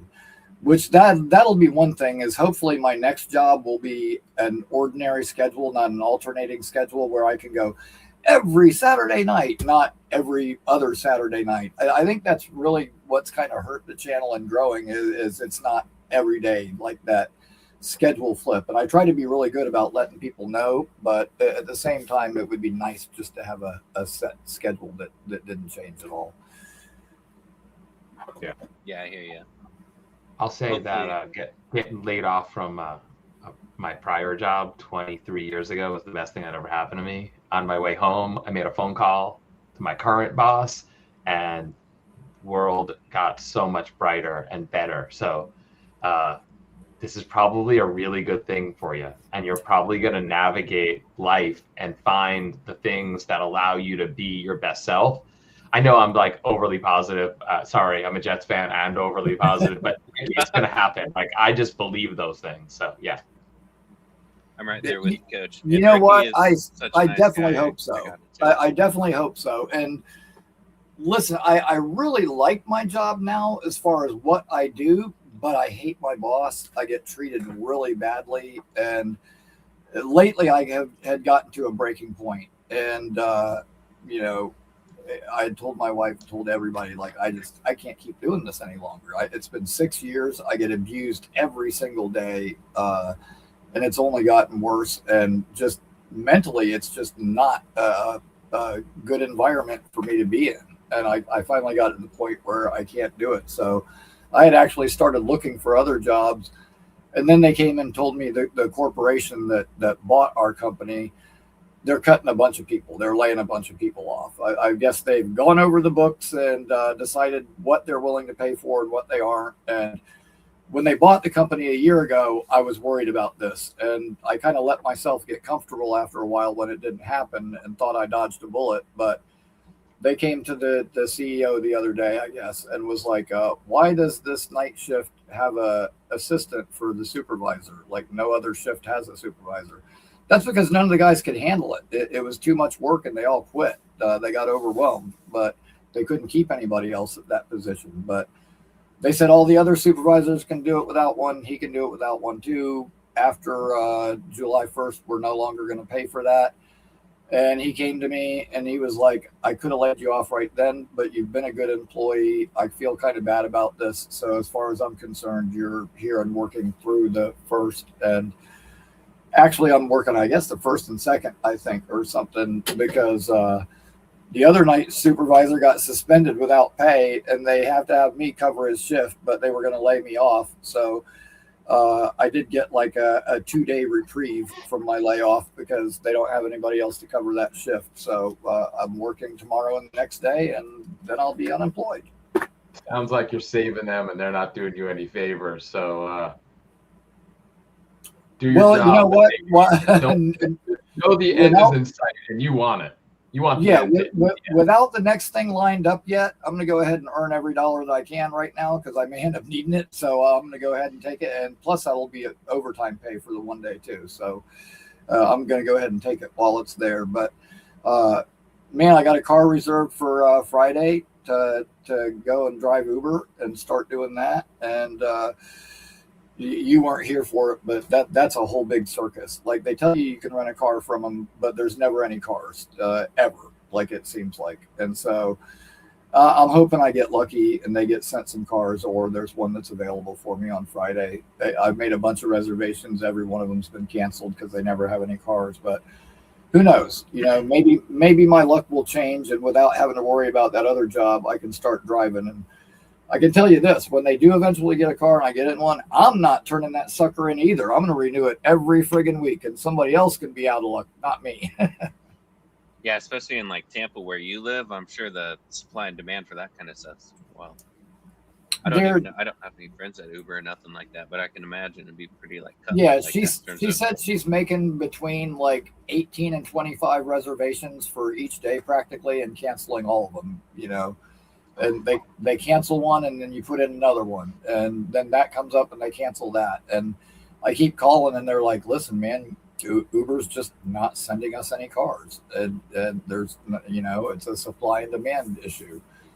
And so it is what it is. I mean, I'm still looking into other things too. I put out a bunch of apps. I'll probably sit down and do some more tonight after the show, but something will turn up. It always does. Heck yeah. I got you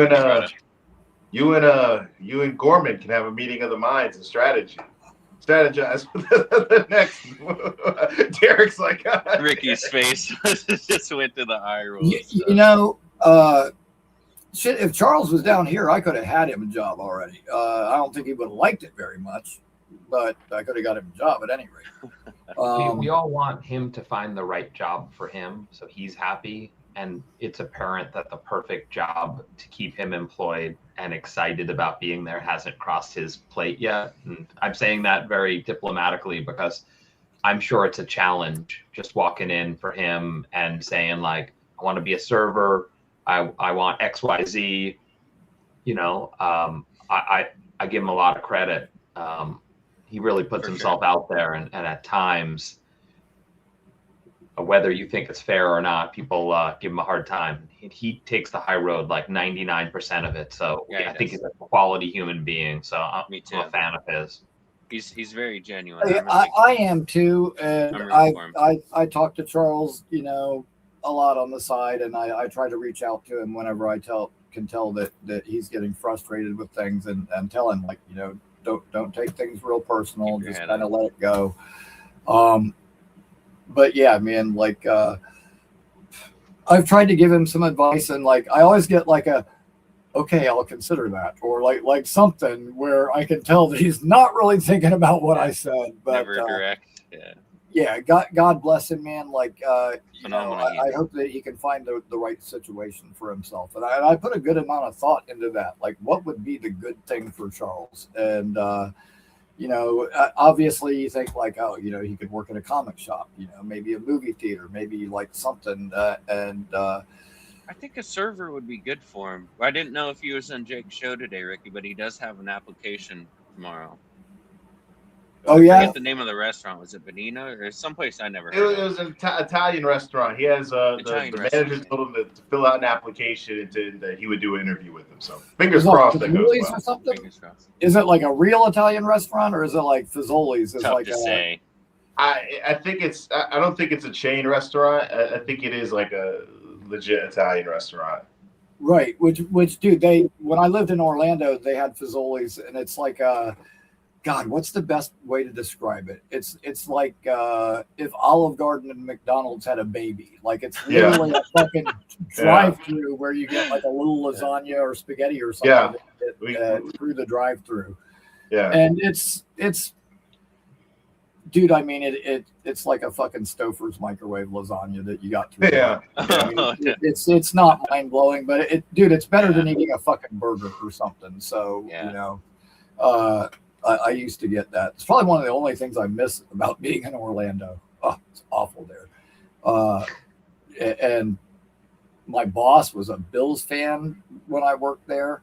Sorry to And hear that. oh god, dude! One day Andre Reed and Daryl Talley came into the shop, and Andre Reed was one of her clients, and I didn't realize it when I started working there. And they were sitting there and reminiscing about the Bills, this and that. And I just had to kind of bite my fucking tongue and not say anything.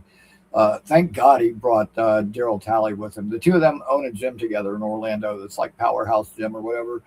But thank God Daryl Talley was there, because I was like, dude, I love the fucking Spider-Man fucking celebration and shit. I'm like a big fucking Spider-Man fan. And so I was able to like get him talking about that and kind of tune out all that Bills nonsense on the other end of the room. You guys, Charles would be proud. I've got my Spider-Man New York Jets shirt on with Spider-Man in his Jets colors.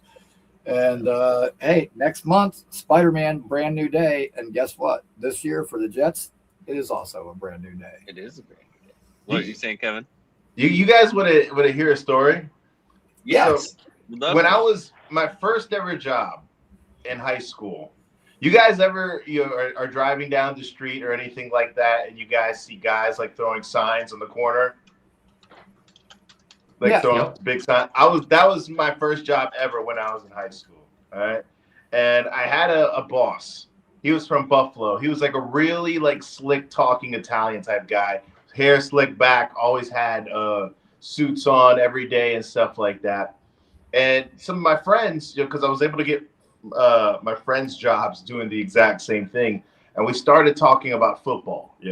Where I'm from, it's a military town, so like everybody kind of likes different teams, right? So we were talking about football. My boss's name was Tom, and I asked Tom. I said, "Hey Tom, you're from Buffalo. Are you a Bills fan?"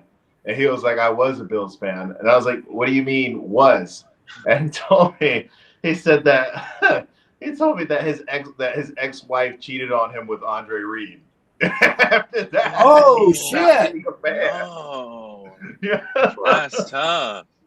I said, what do you mean your ex-wife cheated on you with Andre Reed? And he was like, I caught her in bed with Andre Reed. And I said, oh my God. He was like, that's like the peak of my fandom. So like, imagine like you having like an athlete that you love. You catch a former Bills fan is tough. Holy I was assuming it would have been related to the missed kicks when Jim Kelly took him to 4 straight Super Bowls. No. Yeah. That reminds me of that. Wow.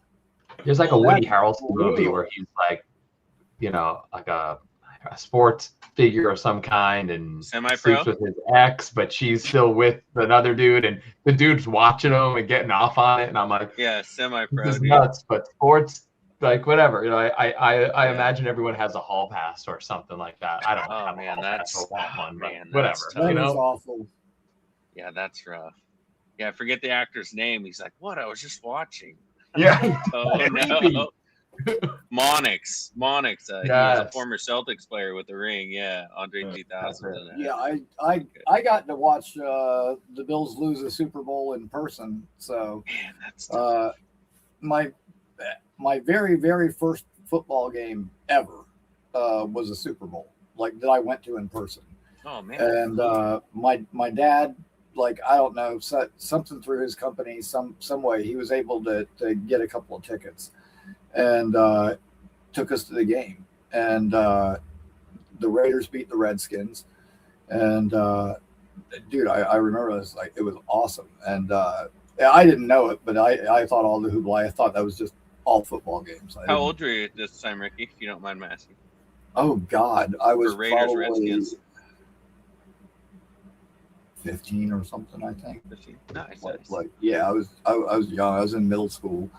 So, but then later, when the Bills and Giants played in the Super Bowl here, I ended up going because my buddy's brother was in the halftime show, and their family got tickets, was able to go through that, and his sister couldn't make it from out of town, so they had one extra, so they ended up taking me with them, and so I got to go to that one. And then my dad, right before he passed, took me to the Super Bowl with the Steelers and Cardinals here, And so I got to see the Santonio Holmes catch in person, and then a couple of months later he was a Jet, and fucking that was really awesome. And then so technically I've been to every Super Bowl they've had here in Tampa. The last one I did go to, but I was just checking badges at the one of the entrances. I wasn't actually inside the building. When Tom Brady beat the Chiefs. Yeah, dude, I have no interest in watching a Tom Brady fucking Super Bowl, whatever. Yeah, can't blame I you. hate Tom Brady's guts, and then all of a sudden, as soon as he came here, everyone in town fell in love with that prick, and I couldn't stand it. Yeah, like he's been our quarterback this whole time. Yeah. We would both say Tom Brady is dead to us. However, if he should play quarterback for the Jets and take us to the Super Bowl, he's my favorite player ever. Yeah, right? I mean, that's kind of what I happened. respect him, but he's like 37-7 against us all time. So I just respect him as a football player, but as like a person watching beat down my team every Sunday, basically my entire life. Just I was actually watching the game when Mo Lewis took out Drew Bledsoe, and that's when the dynasty started. So yeah. Sorry, Tom. Respect you, but don't like you. I'll tell you what. Say hate because that's too strong a word. Me and my buddy used to have this conversation all the time, and he'd say like, what would you do if you like met Tom Brady? I'd be like, I'd punch that motherfucker right in his face. And he was like, no, you wouldn't. He was like, dude, he's one of the greatest ever. I was like, I don't give a shit. I fucking can't stand that guy. I'd probably shake his hand, but I'd be like, hey man, you couldn't like let us win like a couple more, Dude, I would probably sock him in his fucking mouth. And as they were loading me in the back of the squad car, I'd be going Jets. I don't. You know what blows my mind, Ricky? Like all the interviews that like people sit him down with and ask him about his time playing the Jets. Why does he hate us so much? The only team that he beat more than us was the Bills. It's like, come on, man. Like, what did the Jets ever do to you, man? Was it Rex Ryan's defenses? What was it? I want to know. So I'd shake your hand, and I'm going to be like, hey, Tom. Dude, it was Belichick and his influence on those guys and his hatred of us. And, dude, watching Good Morning Football one morning, the McCourty kid was on there, and he was talking. Devin. And he was like, dude, whenever it was time for us to play the Jets, he was like, there would be fucking signs in the hallways that said, fuck the Jets, up and down the hallways. And listening to that, and it's like, dude, the team that was your punching bag for fucking 2 decades, like that's the team that you put up all this shit for? Like, was why? It Bill Parcells when he wrote on the back of a napkin right before he was about to be the head football coach of the New York Jets? That was Belichick. Yeah, he just quit. Like, why did you hate Bill Parcells that much? Like, he didn't hate Parcells. I watched the 30 for 30 with Bill and Bill. Yeah, Bill Belichick and Bill Parcells. It was ownership that he was displeased with the sale. Yeah, of the estate to that's a bummer. Woody Johnson. He didn't want to work for Woody, so he decided he's making a move, and I'm sure. Between that and the tampering and Spygate and the Jets stealing offensive and defensive coordinators to become head coaches and all the things that happen there and just the rivalry, it's really easy for them just to crap on us. And quite frankly, when you beat up on a team 37-7, you said that the record? Yeah, it's something like that. I know it's close. Yeah. Takes on a life of its own. Yeah, so and you think we plus you look at something that Belichick did that was actually really smart is he ended up taking really good underutilized players from within his own division in Sammy Morris from Buffalo, Wes Welker from Miami, Danny Woodhead from us, and making those guys into, really good productive players for them. But yeah, the thing back and forth between him and us, and I think it's because when he got here, he was going to replace Parcells. He wanted to be Parcells. He wanted that, if I'm doing the cooking, I want to pick out the groceries thing, and wanted all the control. And they were like, no, we're hiring you to be the coach. You're going to be a coach. We'll bring in a GM with you. And he was like, fuck that. Where's the napkin? So Ricky, if I may, between you, Coach, and Kevin, do you think hypothetically he doesn't sign that napkin saying that he's resigning right before he's on the podium to take the job? Do you think he wins a ring with Vinny T and Curtis Martin and Corbett and all the boys that we had? I think Curtis Martin. I mean, was here it's tough yet. to say. It's tough to say, but what do you have? I don't know if he would have stayed. Gut feeling is no, because there wouldn't be an heir apparent for the quarterback. You could say Chad, but who knows? Chad, with the injuries as well. I think it's so important. We saw Belichick pre-Brady, and we saw him post-Brady without a quarterback, and it's night and day. And I don't think that means he's a terrible coach, like people like to say it. But I think that mostly just emphasizes how important a quarterback is. I think that it's more of an indictment of that instead of Belichick, being a product of Brady. That's a good point. Yes, I agree. I agree totally. And well, dude, I mean, Belichick didn't do well in Cleveland, before his record was all trash. that too. So, having a quarterback, it makes all the difference in the world. Yeah, honestly, and I hate to cut whoever off, it's very reminiscent to Rex, right? If we look at Rex, between the Jets and Buffalo, and I don't, he didn't have a quarterback. I don't know if you guys remembered at the time, but prior to Buffalo, there was always rumors, kind of connecting Rex to the Falcons job prior to Dan Quinn taking it. And I always thought if Rex would have gotten the Falcons job and gotten Matt Ryan, I think that I don't know if he would have took them to the Super Bowl, but I think that he would have had a extended career as a coach with having a legitimate quarterback for once. Yeah, I couldn't agree more. And to your point about head coach and quarterback, if you have neither, and that's why I get most Jets fans skepticism, man.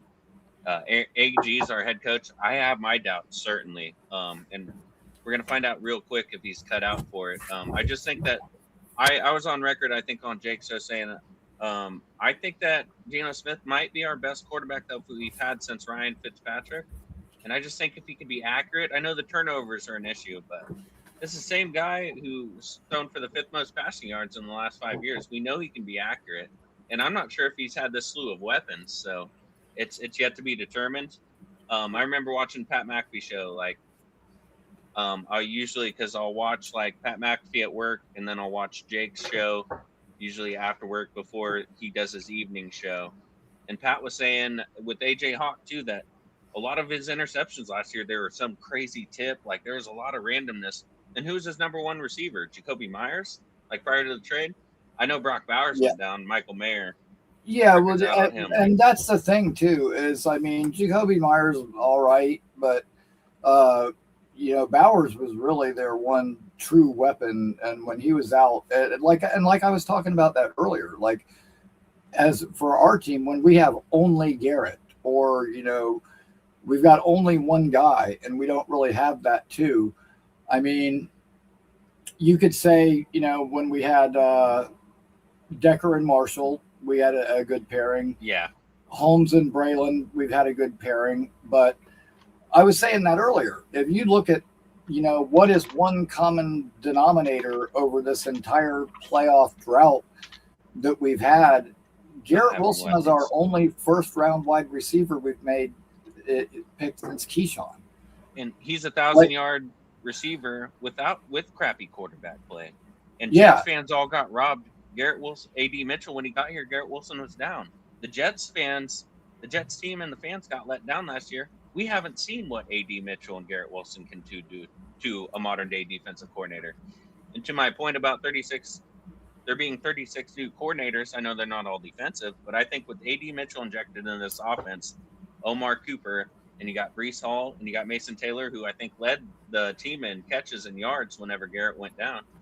I don't think we had a receiver last year over 500 yards. So you inject a Garrett Wilson, Omar Cooper, Sadiq. I'm not sure his role. Hopefully, he recovers from his hernia surgery and stuff. But you look at Frank Reich's offenses, it's almost predominantly top 15.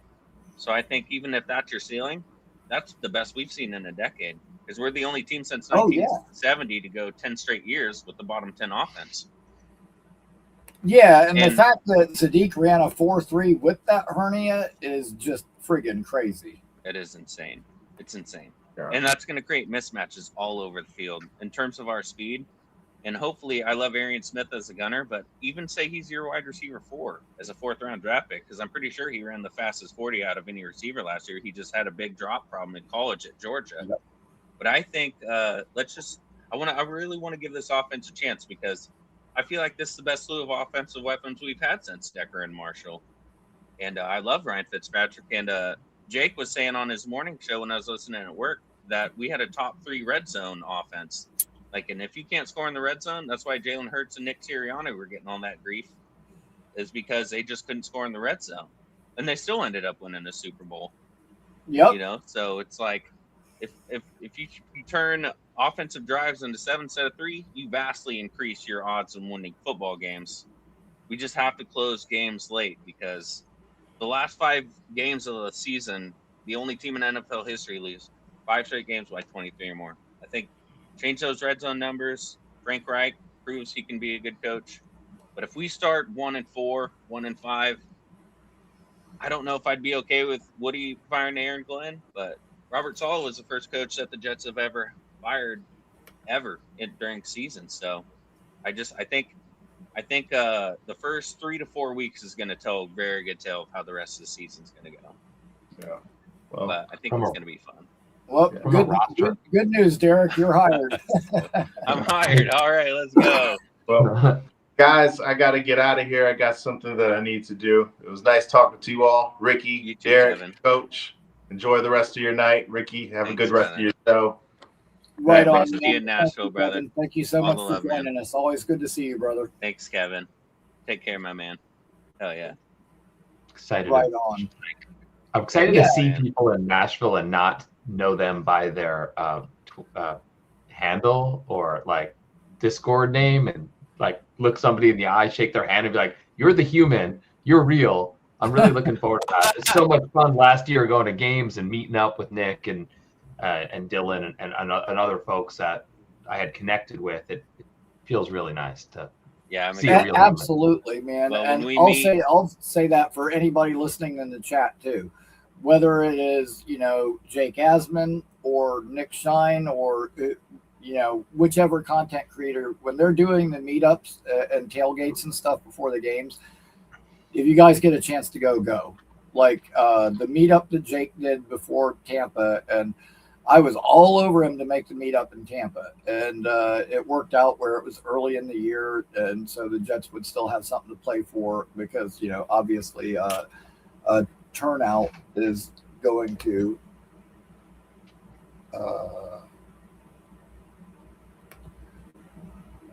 okay, sorry, I was trying to. Okay, at any rate, yeah, it's so nice getting to meet everybody in person, all the people from the chat, and I got to meet Rick Kent, and Rick's the man. The ultimate support group for the team we care so much about. It feels right. Derek, to your point about roster construction and the depth of it, I'm sure a pessimistic fan or a hater will say they're unproven guys on the roster on some of those key spots. And my response to that is, you're right. We'll see how they go. But we've got more than a starting lineup here on offense. And yeah, Geno is the key to distribute the ball and make good decisions, both in the protection game, and play call, and trying to identify how the defense is attacking our offense. But the fact that we've got a wide receiver that we would say a first or second round pick that can't see every snap, and that they have some folks that they can rotate, and they have some specialist players, we'll call them Nwangwu and Williams, that can see snaps on offense in unique packages. The fact that they are a little bit deeper like that gives me some hope that the roster construction can overcome the inevitable injuries or issues or a draft pick not working out, which, as optimistic as I am, realistically, the Garrett Sauce JJ, Brees, top 4. Hey, they all worked out. Like I think they're all great. So can this group of 4 be that? Can the prior free agent group? It's feeling good. It looks good. Yeah. I think it's okay to have hope. I think, too often we get shit on for being so positive about our team that we love, but I'm excited. I'm ready to see them. Well, and even so, like, because I actually brought up that point like the other day on one of the shows that I did. What if David Bailey, isn't John Abraham? Like, what if he doesn't turn out to be this elite pass rusher? But say he's not John Abraham, but he's Sean Ellis. He's still a pretty good pass rusher. That wouldn't be the worst thing in the world. If Kenyon Sadiq turns out that, he's not Travis Kelce or Brock Bowers, he's actually like Cole Kmet. Cole Kmet's still a pretty good tight end. Like, it still, would be a productive player. Wouldn't be the worst thing in the world. And I can go down the list with that. What if undersized D'Angelo Pons plays like the next Aaron Glenn and turns out to be the best of any of our draft picks? That still might not be the worst thing in the world. Like, so even if some of these guys don't quite reach the expectations we have for them, I think combined with the other guys we have is still going to be pretty good. Now, I do think that Bailey's going to be good. Sadiq, I think, will be eventually. I think it's going to start slow. I think it's going to take some time. But once he gets acclimated and they have kind of a clear plan for him, like I think he'll be good for us.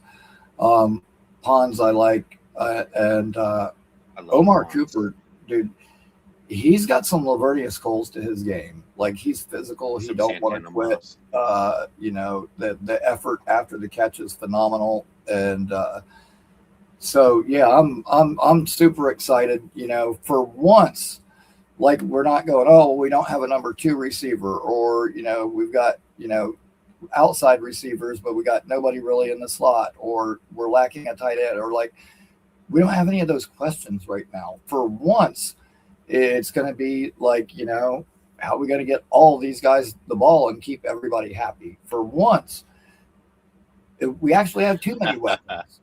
And I think we're going to have too many weapons for other teams to cover. Like, it's going to be pick your poison.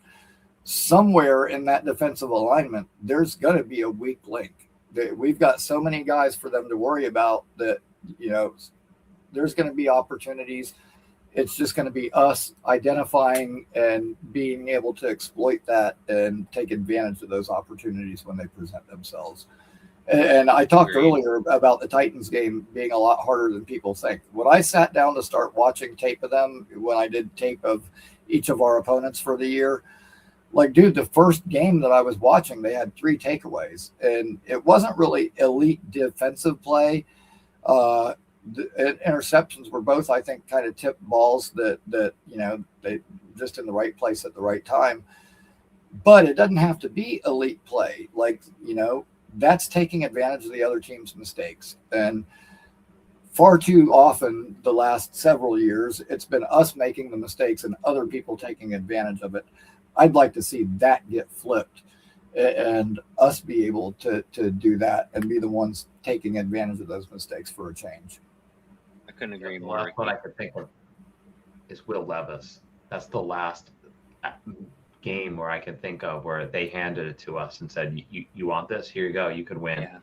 Them and give then it the away. Browns. Yeah. You mean that's what last year Browns like game? But with even with our mismatches, like, we got so much speed on this offense, it's going to be insane. To Ricky's point, like, you're actually going to have to pick your poison.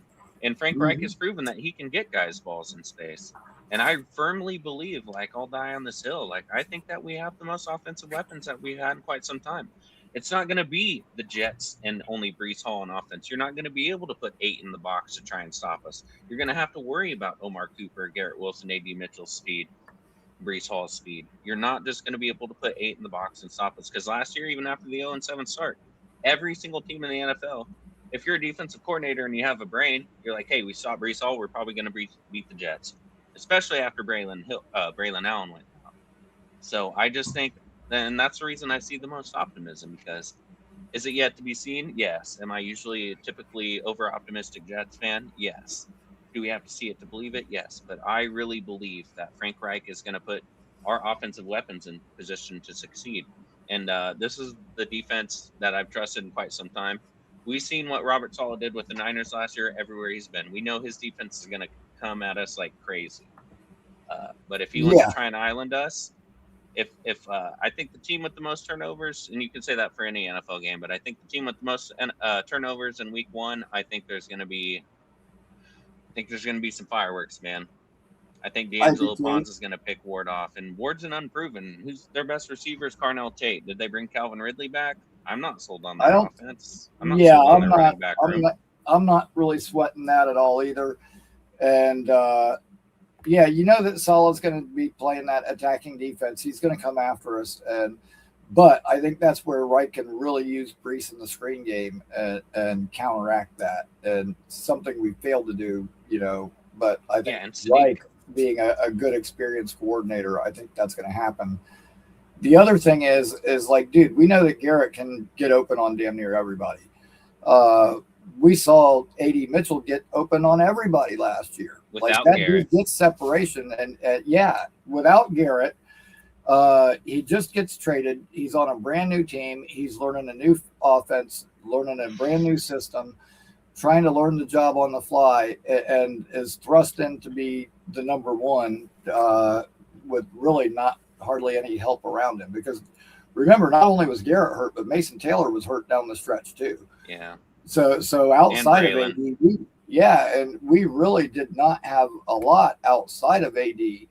And dude, with him being there with Garrett, and I'm going to do a whole show on this on Saturday night because, dude, that's my Let's guy. go. Fucking AD. I'm a big AD fan. I was really big on him coming out of college, and that's a kid that, dude, he knows that this is probably going to be his last chance, and he's happy for the opportunity. It sounds like he's making the most of it, and like I said, he got open on everybody last year. I can't wait to see.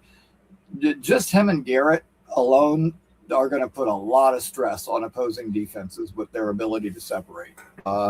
You add those other guys into the mix too, and yeah, man, I mean, say what you want. I'm positive, I'm overly optimistic, what have you, but dude, when you really look at it and break it down, there's a lot of reasons to be excited for this season. The offensive line, the weapons, like we're talking about, having a competent quarterback, raising the floor, so that we've got good quality backups and not bums. Like there's just a lot of reason, I think, to be excited. So I think so too. Our offensive line is what I'm most optimistic about. Justin Fields didn't have that last year. And shout out Jake Asman. He had Joe Blewett on. We had, even in Tanner Engstrom's offense, first year as a play caller, Joe Blewett's breaking down film. We still got receivers wide open. Justin Fields can't hit him, but I got a lot more faith that Geno can. Oh, yeah. See, that's the thing, man. Like, when we've got guys running wide open, Geno will get them the ball. And so, yeah, man, I just – all the stuff we've been talking about, plus the fact that we actually have a competent quarterback that's not afraid to throw the ball, that'll get it out on time. Like, maybe he's not the most accurate. Maybe he doesn't have like the biggest cannon for an arm, but you know what? The guy's a good, competent quarterback, and that's all we really need. The thing that probably the one thing I like the most about Geno being here is when they did EA did the interview with Garrett, and Garrett was like, dude, he explained that shit so fucking well. For the while, I thought he had played in Reich's offense before because he knew it so well. Like, I didn't know that he was just now learning it. And not only was he did he know it all, but he was able to explain it to us, and he's able to verbalize it. And his ability to help teach the offense to the younger guys. And Garrett's talking, I'm going, holy shit, wow, that was not, I was thinking about he'll just be good and competent and stuff. Like, I wasn't thinking about like him personally. Like, being able to lead and teach the other guys until I really started listening to Garrett talk. And I'm like, the fact that he knows the offense so well that Garrett thought he played in it before, it was crazy to me. But I really liked hearing Garrett say that he can verbalize it. He can explain it to the younger guys, and he's helping us to learn it. And I'm thinking, we might have stumbled onto the perfect guy to be the bridge. Like, somebody that's not afraid to share information, that's willing to help the younger guys, because all the time people let's get Kirk Cousins, let's get this. Dude, some of these guys, they're going to come in here and only be interested in being the starter. They're not going to want to teach a young guy jack shit because they don't want that guy taking their job. Not every experienced player is mentor material. But I think Gino is, and I think we might have accidentally stumbled into the perfect guy to be our bridge. Ricky, I couldn't agree more. I love that Gino's our bridge for this year, because it's not like he's on if we got to cut ties, if the season's bad, we can. I feel like another thing that not a lot of people are talking about is the addition that Tim Patrick's going to bring to this offense. Because everybody's like, man, we need a veteran receiver. We need a veteran receiver. Yes, did I want to add one? But Garrett Wilson is a veteran receiver. He can drop some stuff to A.D. Mitchell that maybe he doesn't know. Tim Patrick can be like, okay, so this is what the defense is doing on this play. I love the addition of Tim Patrick to this offense.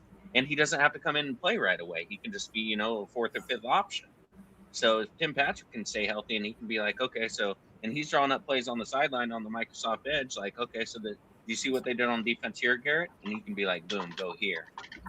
So I think that Tim Patrick addition it's going to be a good fuel to this offense that maybe not a lot of people are thinking about at this Fits point the in time. taller vet wide receiver, red zone target. I don't know if he's going to win with speed or quickness, but he's going to be in the right spot at the right time. He's going to practice right. He's going to bring a lot of the intangibles to the room and the team.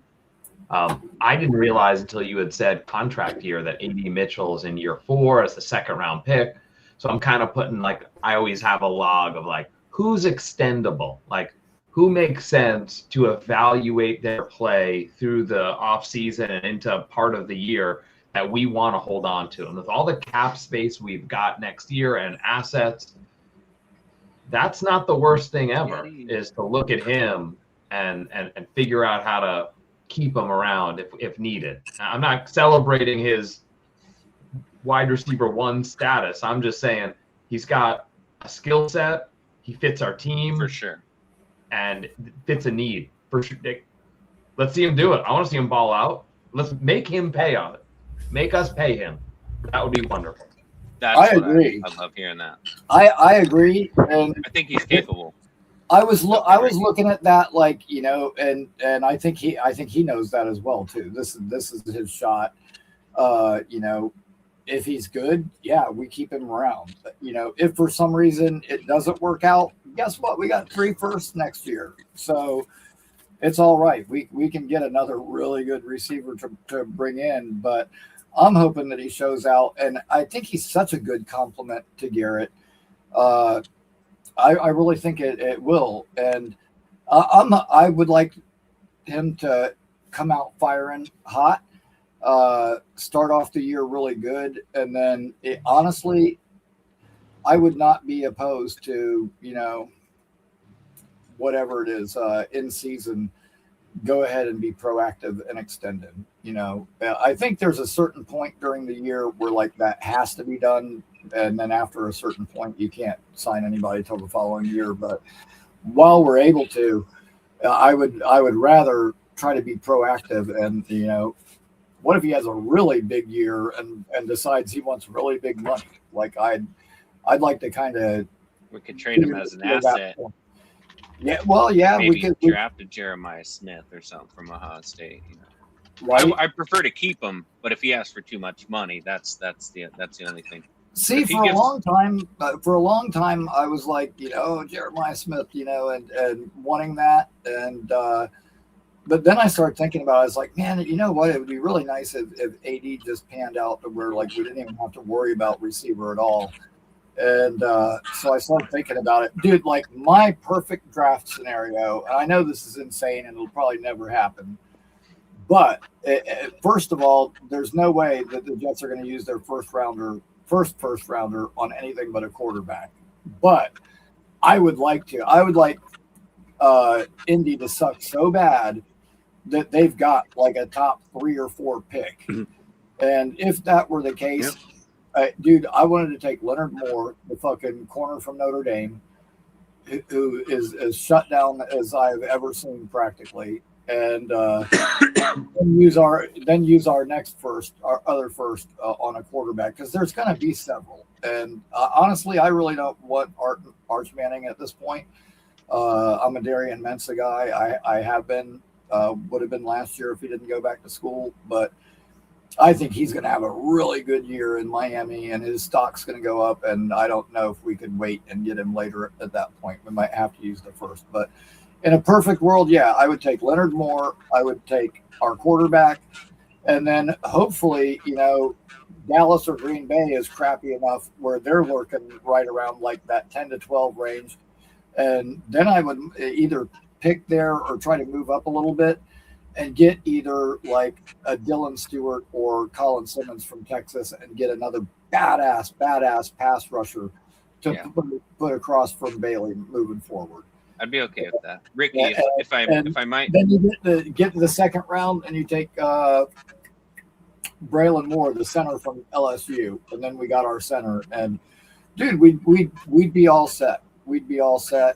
Yeah, man, like that would be my perfect plan. I know it'll probably never happen, and I'm trying to figure out ways where I can get probably 3 top 10 players with those 3 picks if I can. But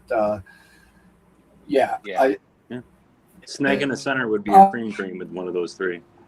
Yeah, I agree. Yeah, and I like center in the second round. Those usually don't go in the first. So Ricky, I'm going to raise you one. What is, because we get the worst of Packers Cowboys first rounder. Right. How realistic do you guys think it'll be that the Colts, Packers, or Cowboys toss up with Packers Cowboys? What are the chances that the Jets could get 3 top 15 picks because either the Colts or Cowboys Packers are both good? I think. 15? I think so too. I think I think that the Packers are going to digress. I'm already on the record saying that nobody gave up more points last year than the Dallas Cowboys, which is hard to believe with how bad our defense was the last 5 weeks. But I think that it's feasible to think that there's a very realistic scenario that the Jets could potentially have 3 top 15 draft picks for next year. I really think so. Now, I think that I'll tell you what, I think the Colts are going to be a top 5 pick. I think the Jets are probably going to pick somewhere between, like, say, 7 or 8 and 11. And I think that there's a very good chance that both the Packers and the Cowboys are picking somewhere from like 12 to 16. I think the Packers are going to get off to a slow start. That's my take on it. I got us winning week 2. I do. I really do. Me too. Yeah, because 1-1 or 2. A lot of their key players aren't going to be there. Yeah, they lost a lot 2. of people, man. I mean, it like I said, it goes beyond just Willis and Romeo Dobbs. I mean, they lost Quay Walker, good linebacker. They lost Rashawn Gary, who was a really good defensive lineman. Enikbari. They're not going to have Micah Parsons. So and Jacobs. And their secondary's been sus. I think we can burn their secondary. I really do. Yep. And all time are 9-5 versus the Packers. So historically, play them well. I know that doesn't really matter, but I think it's worth noting. Absolutely. I think we've got a better chance in that game than a lot of people think. At a glance, the schedule looks really, really tough, but when you really start to get into it, and get down to the bare bones of the thing, like that game. Am I losing you guys? No, I think it's just Ricky. I can see you guys just did. Hey, Yeti. What's up, dude? Hey, dude. Your beer game is strong tonight. Looking good. Thank you. You got the walrus going on. Beard's always on point. Yeah. Yeah. I'll be the Eggman. You be the walrus. Wow, that was I'm not Yeah, I'm Derek, not you want still the answer to that question, like the odds of that finish? I put it in AI, and it says the Jets will land at number 3. I don't like to hear that.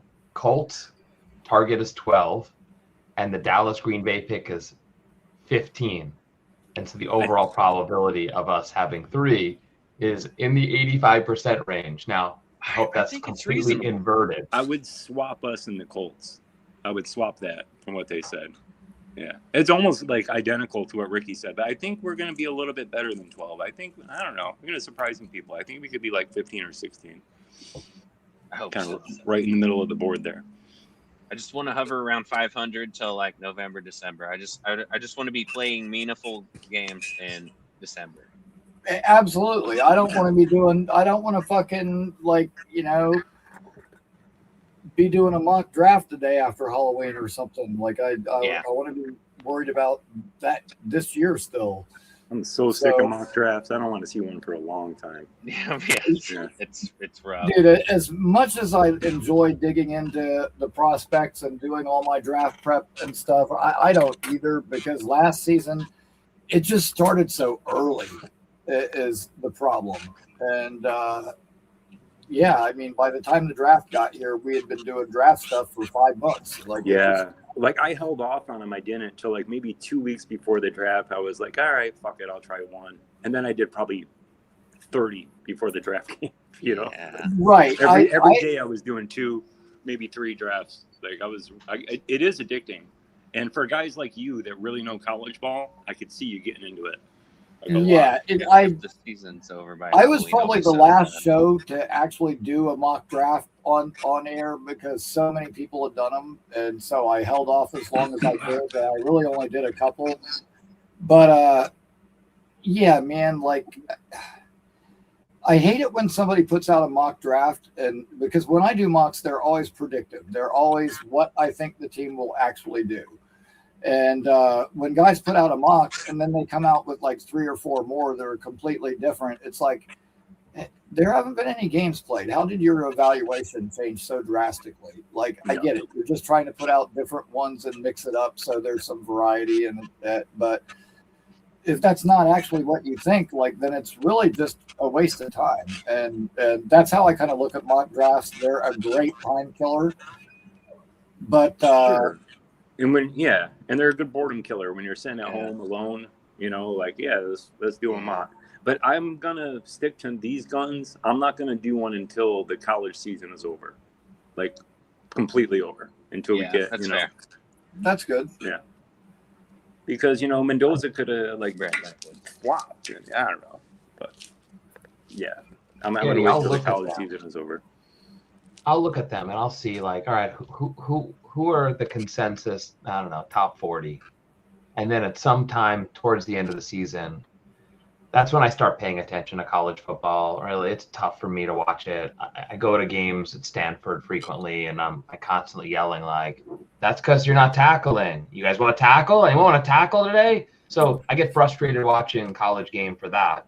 But studying the consensus top and then being able to watch a game and make it exciting, like fantasy football created like an interest to watch the Jaguars, right, says the Jets fan. So, that's to me how the mocks make me feel, like, help me at the end. I look at it and I go, cool, let me go find who this Omar Cooper Jr. guy is that I haven't watched all season, but in the second half of the year I was like, holy cow, let's make some time on Saturday to watch that game. This guy's awesome. Good point. I get that. This is awesome. I find this very intriguing now. All of a sudden, we might be able to have a Ricky New York Live exclusive right here.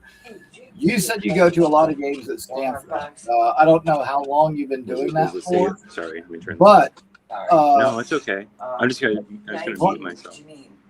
Prior to this year, David Bailey was at Stanford. So I would ask, have you gotten the opportunity to see David Bailey play in person, and what your impression of him was?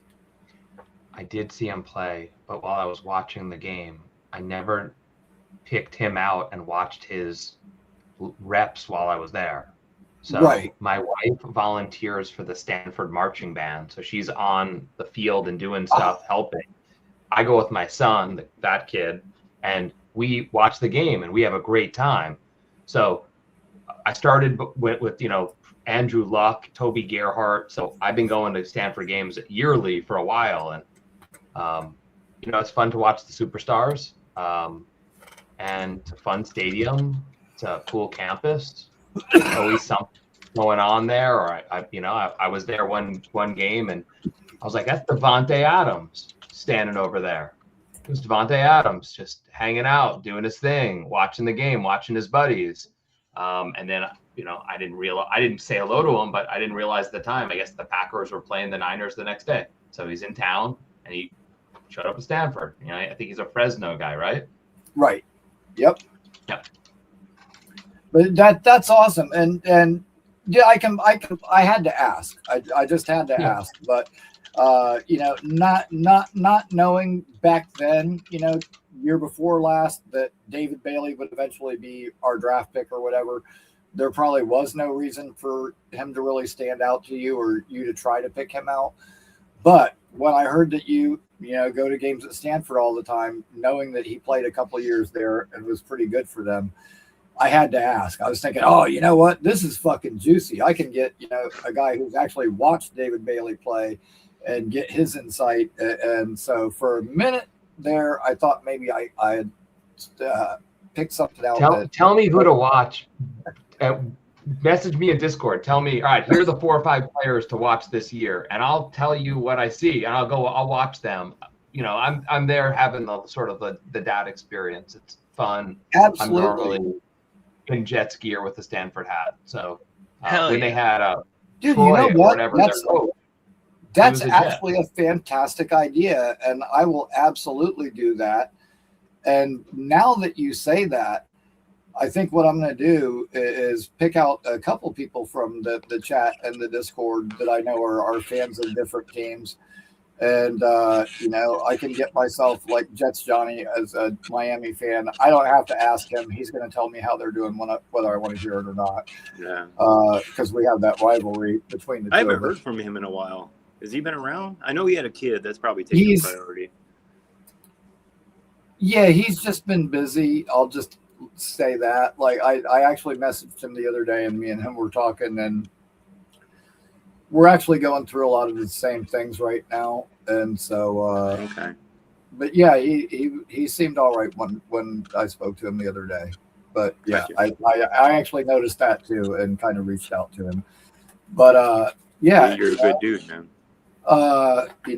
I need to find myself an LSU fan. I already had a Buckeyes fan, but yeah, I think I may just do that. Gary is a Texas fan, so I can have Gary keeping an eye on Colin Simmons for me.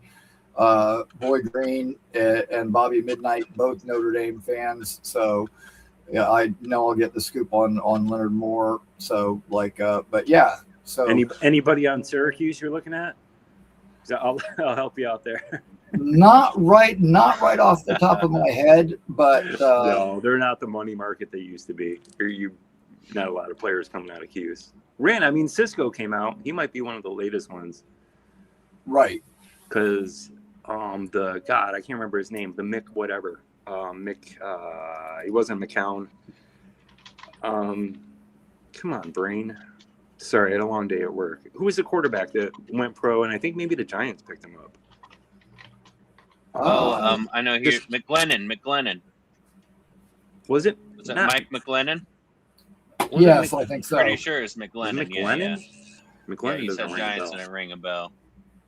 But yeah, that's actually a good idea. I think I'm going to try to find a couple of college fans of particular programs, and I can feed them a couple players to keep an eye on. I got you, Ricky. I got one for you, Ricky. Saquon Barkley jersey. Oh, pointing the wrong way, right there. Oh. My dad is a Penn State alum, so I watch all the games. I actually had my heart torn out of my chest when they're like the third-ranked team in the country, and Omar Cooper caught that crazy catch in the back of the end zone to give Indiana the win to keep their undefeated season alive. Sorry, McCord. Kyle McCord. Isn't it McCord?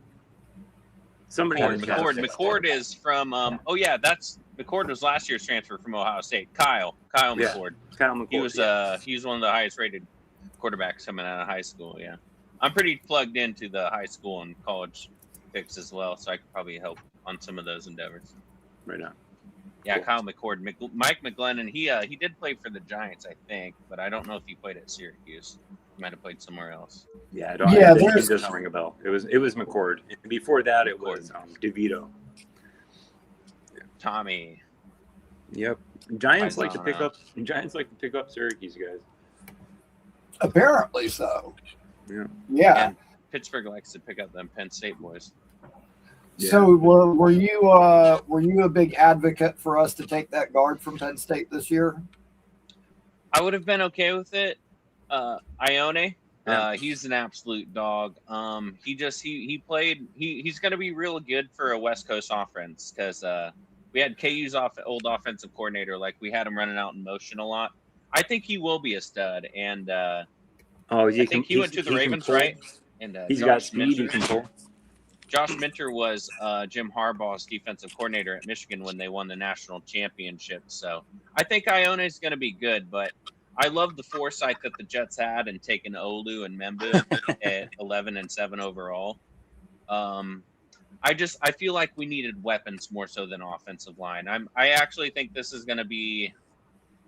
I know, yeah. His dad is a diehard Jets fan growing up too. Cisco, yeah, well, Saquon. They both grew up Jets fans. So I was kind of bummed when the Giants drafted him, but Barry Sanders and Adrian Peterson both walked up to Saquon and was like, "You're the next one." And then sure enough, he's in green and white.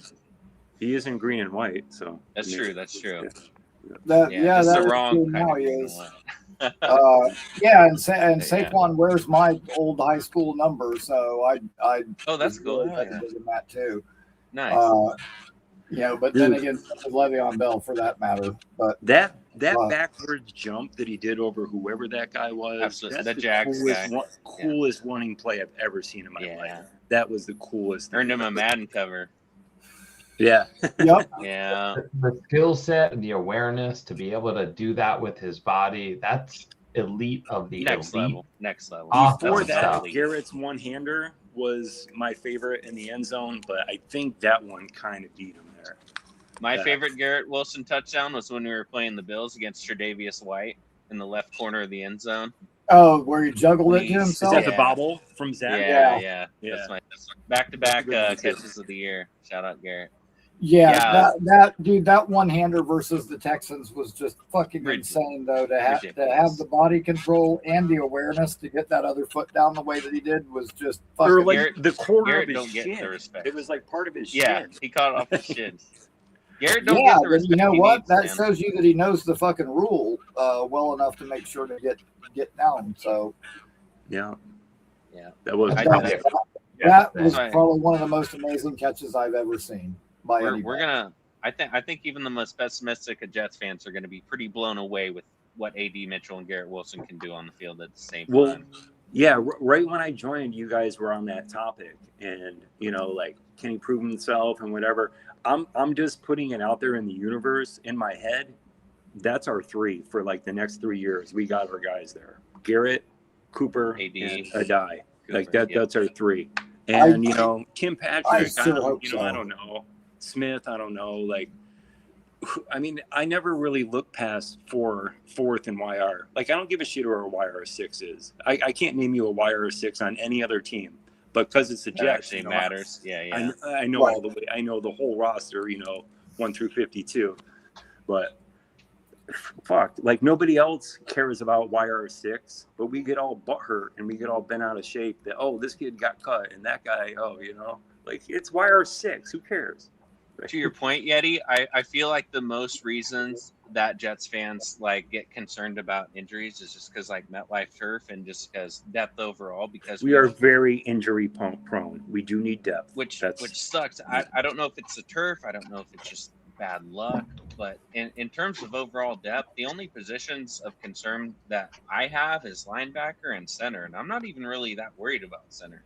Tippmann and Dylan Parham have reps at center, you know. So Sure. even if we want to bounce one of them outside, maybe Frank Reich sees something whenever we put the pads on training camp to where he feels like that he can flex one of these guys out, because we already know that Tippmann can play. I wouldn't be surprised if Tippmann could play tackle. He's our Joe Klecko on the offense. He might be able to be that player that can play all three different positions.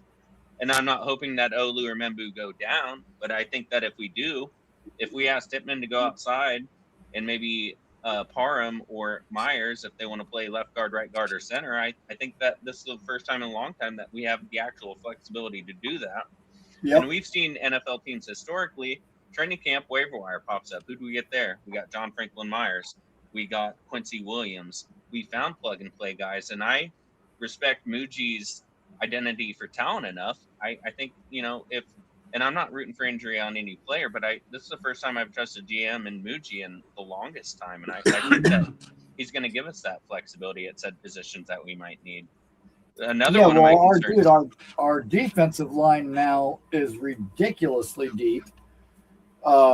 You know, and like you said, the plug and play players, well, like Brownlee, Phillips, Briggs, like, you know, he's been able to bring in those types of players. So yeah, I want to see what Briggs does this year. I'm excited about him. I Brownlee do very much. All of them. I'm looking forward to watching all these guys, dude. One of my favorite players that I'm looking forward to watching this year is going to be Joseph Osai.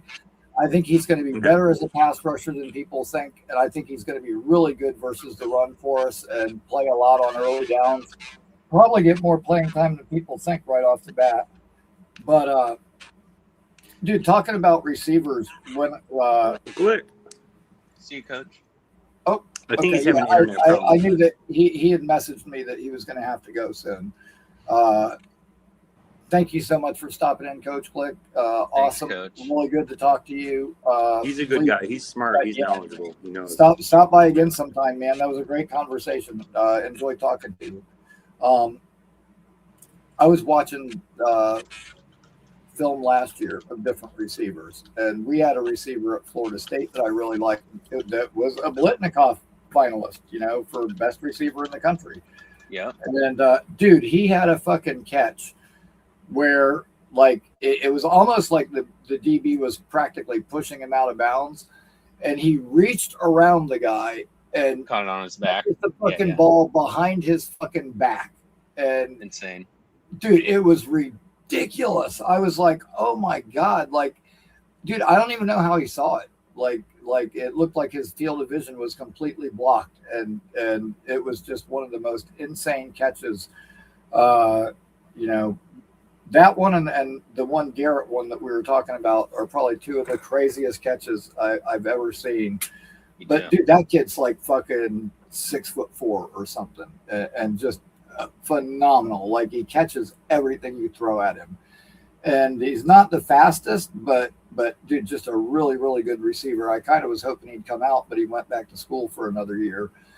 But we also have another fucking guy that's dude, I guarantee you, if he comes out in the draft next year, which he probably should, the second this kid steps on the field, he'll be the fastest person in the NFL. Like, he's like faster than Tyreek Hill. Fucking, this kid is fucking so. Oh, the kid from Miami? No, he plays for Florida State. Okay. He does track too, and I guess is like the national fucking record holder in the 400 meter or something like that. Like, he's got real fucking speed. What does he run, like a 4.2, a 4.20? Probably, dude. Probably he's mid 420. It's probably 4.2 something. It might be sick. at the higher end of that, but dude, ridiculous. There was a game last year where he had like a fucking 64-yard catch, a 58-yard catch. Is that Bama? No, it was the following week. I think we played like Kent State or something, and then they gave him an end around that he took like fucking 40-something yards to the house too. And he ended up with like 174 yards and a touchdown in like the first quarter. It was fucking ridiculous, dude. That's awesome. Like, yeah, Alabama and especially Miami, when we played them, dude, they were trying to chip him and hit him off the line, and there were a couple of really dirty hits against him. Mario But Cristobal, kind of a yeah, the kid's name is Makai Danzy, and fucking, he's probably the fucking fastest player I've ever fucking watched. I mean, it's insane. You know what? I'll see if I can. I'll get a fucking copy of the fucking video. I'll send you the link in Discord. hell yeah, Dude, I'll watch it. Yeah, you'll shit. Fucking this kid has got fucking speed for days. And I'm like, dude, you know what? While everybody else is taking Jeremiah Smith and shit at the fucking top, let him drop to like the third or fourth round where we can snatch him up. And then Aaron Glenn can have that game-changing speed that he was talking about to take the top off of shit. Yeah, I'm a fan of the bump and run, man. Dude, if you got a speedy receiver, just put your corner right in front of them. Just knock them on their ass, just like the Chiefs did with, or I forget who the Chiefs played, but they just absolutely shoved. I think it was McDuffie or Sneed. I think it was L'Jarius Sneed. Tyreek Hill was getting ready to run. It's either Sneed or McDuffie, and he just shoved him right in the ass. Don't be afraid to press him. Like, well, dude, that's what made Rivas so good. Is he was so strong and physical. He would manhandle guys at the fucking line. Hell yeah. Yeah, he'll bump and run with you, and he'll undercut you, and pick that thing off. That's to your point about like I think you said something about Omar Cooper being able to be like our next Lavernus Coles. Like I think with his positioning on the field. Just that catch against Penn State, that was one of the most ridiculous college catches I've ever seen in my entire life. Oh, yeah. And straight in the back of the end zone, right by the field goal post. Just ridiculous. And I think with that kind of that footwork in the red zone is just going to benefit this team so much. Ricky, Yeti, I love you guys. I got to drop off. I got some family obligations I got to get to, but thanks for having me on. That's all good, man. Dude, always a pleasure, Derek. Good talking to you, buddy. Thank you guys so always much. good. Always good talking to you. And thanks, brother. I appreciate you man. Soon. You will, my hopefully friend. We'll see you again on Saturday, man. You will, man. I'll be here. Have a good week. Love you, Ricky. Love you, Eddie. Love you, chat. Let's go, Jets. Let's go, Jets, man.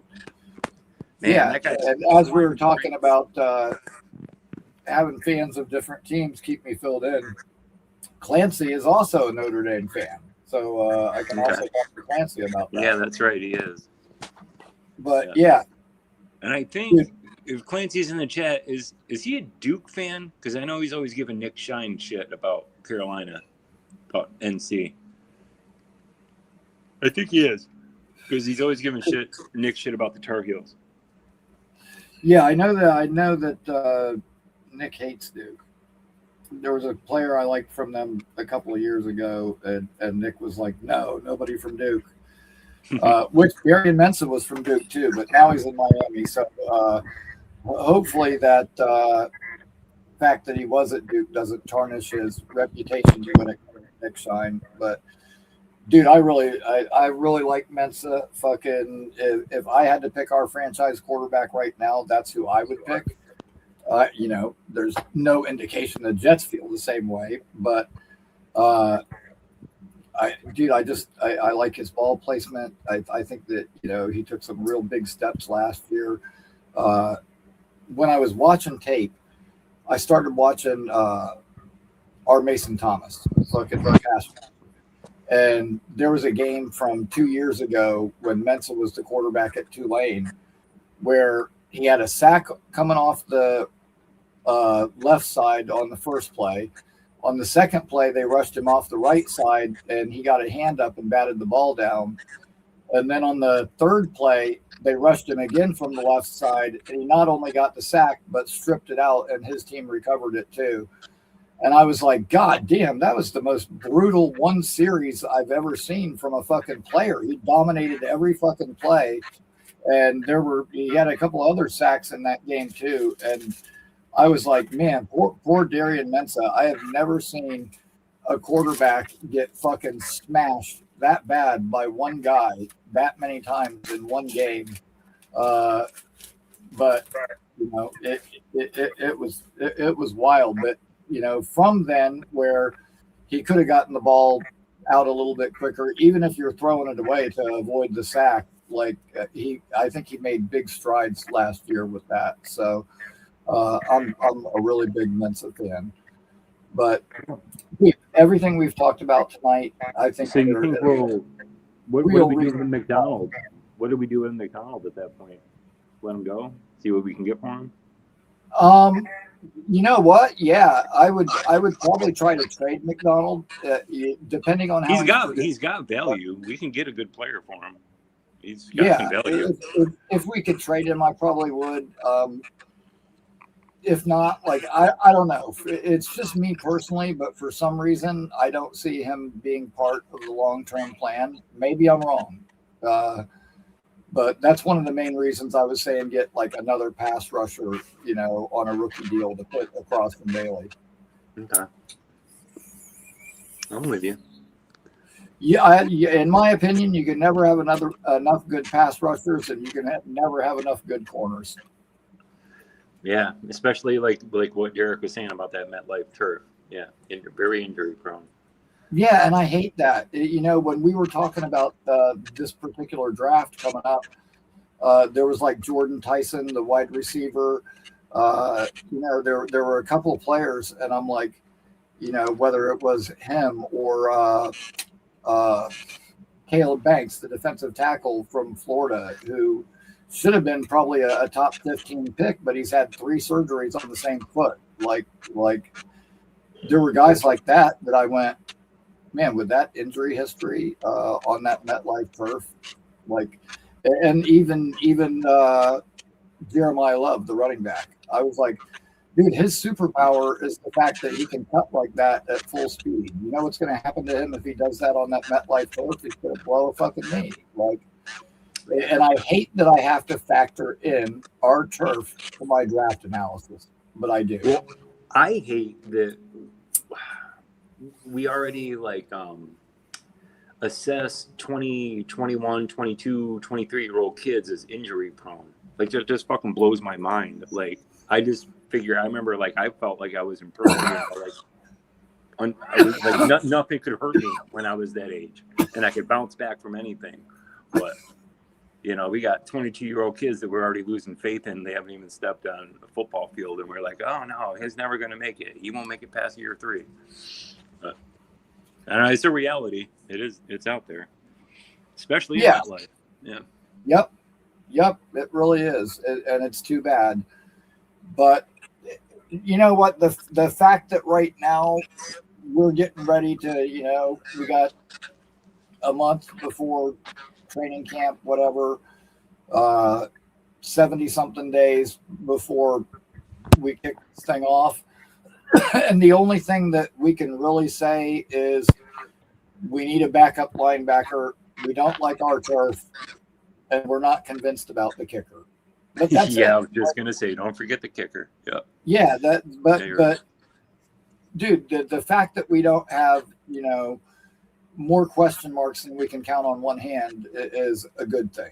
The first time in a long time, and I said this earlier, the reason I'm so confident in this year is the fact that this rebuild has actually been a complete rebuild. There's no part of this team that they haven't redone from every position group. Yeah. Yep. So, the fact that we've got more weapons than we ever have, more depth than we can ever have, that's quality depth, not crap depth.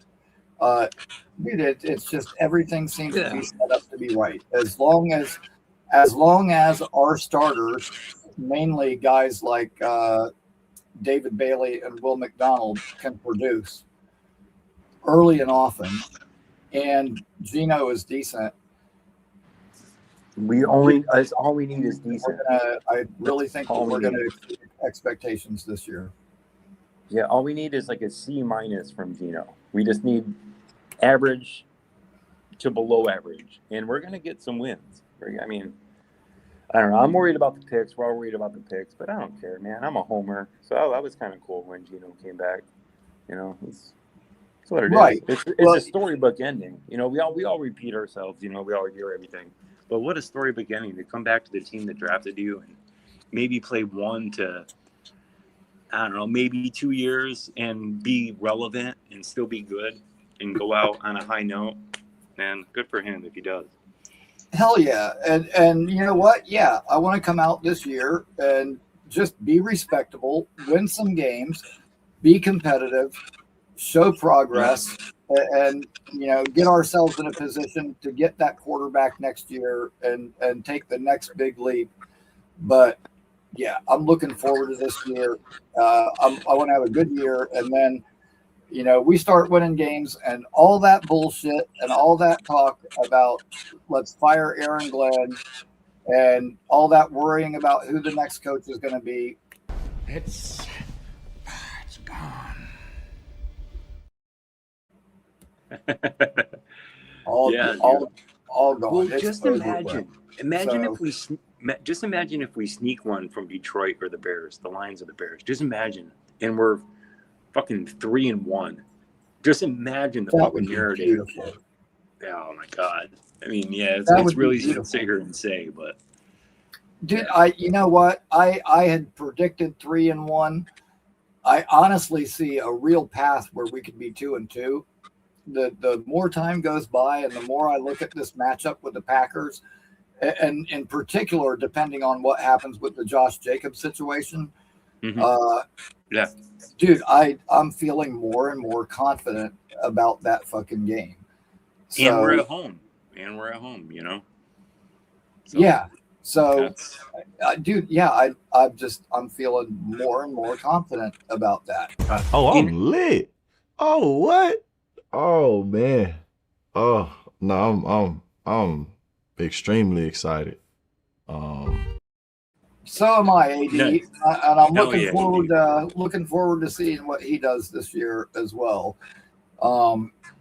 Yeah, man, like it just seems like everything is lined up really well for us, and Because I'm if we looking forward. can sneak one after that, I mean, we got some games that we can win there. We got the Raiders and the Dolphins, and we got some games after that where, I mean, Yes, I don't know. It's all hypotheticals and shit that we all throw out there. But I mean, imagine we're like, I don't know. yeah, and then we get to the end of the year, and that Buffalo game, figure they'll more than likely be locked in already and not have to play their starters. And I think this team in its current form is good enough to beat the Bills back up. There's Arizona game late in the year. There's like a couple of games late in the year where it looks like we could maybe go on a little mini run at the end too. And like you said, the Vegas game. Like Vegas, Arizona, those are the games we have to win. The ones we're supposed to win, we have to win. And I think we're probably going to win one or two that people don't expect us to. But yeah, I mean, I just want every team to know that they were in a battle. Even if they yes. win, I want them to know that, like, hey man, you guys squeezed that one out, but we were right with you. Yeah, like we might not win, but they're going to know they were in a fight. Yep. And I know, like, I don't want, like, I'm pretty sure Josh Allen will sit, and towards the end there, because we're going to beat the shit out of him, hopefully. Right. In that first game we play, even if we lose, he's going to know that we got Bailey, we got McDonald, we got our big boys. Sweat can get in there, and I want him to feel some pain and not want to play us again. Hell yeah. And the main thing is if you look at like our two worst blowouts from last year, it was game 2 against the Bills and that game against the Patriots. Dude, we can't get blown out by division rivals. We've got to be good within our own division. Yep. And that is key. But I think we have the pieces to do it. I think we have the pieces to be competitive. I don't think we're going to be a world beater. I'm not looking for playoffs, but I do want a good showing. And yeah, 8-9 or 7-10 is a great turnaround. Like, yeah, if we're in those I think games, so. what a turnaround. And it'll set us up for next year because we have the Colts pick, and I think the Colts are going to suck. But yeah, if we go 8-9 and pick like 14th or something, and then we get the Colts at 13 and the Packers or Cowboys at, even if it's under 20, I think more realistically, rather than saying 3 top 15 picks, I think we could have, and we will have 3 top 20 picks. Yeah, I mean that I feel like that's almost a guarantee. I really honestly think that Colts pick is going to be a top 5 pick. Me too. That being said, I have no idea where the Jets or the Cowboys / Packers are going to pick. If I had to say, I think that I think the last time that I did a fucking mock draft, which wasn't that long ago, honestly, because I for a while after the draft I was fucking around and doing ones for next year, but they had.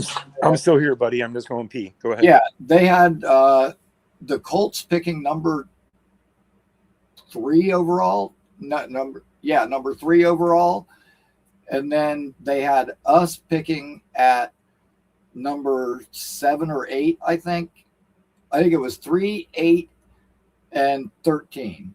So we did end up.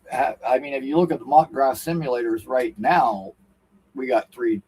Top round picks, which that was Dallas's pick, not Green Bay's that they were projecting. Or maybe it was just through Dallas. I don't know. At any rate, the bottom line is it was 3, 8, and 13. And if that's where we were picking, I would be perfectly happy with that. Totally agree.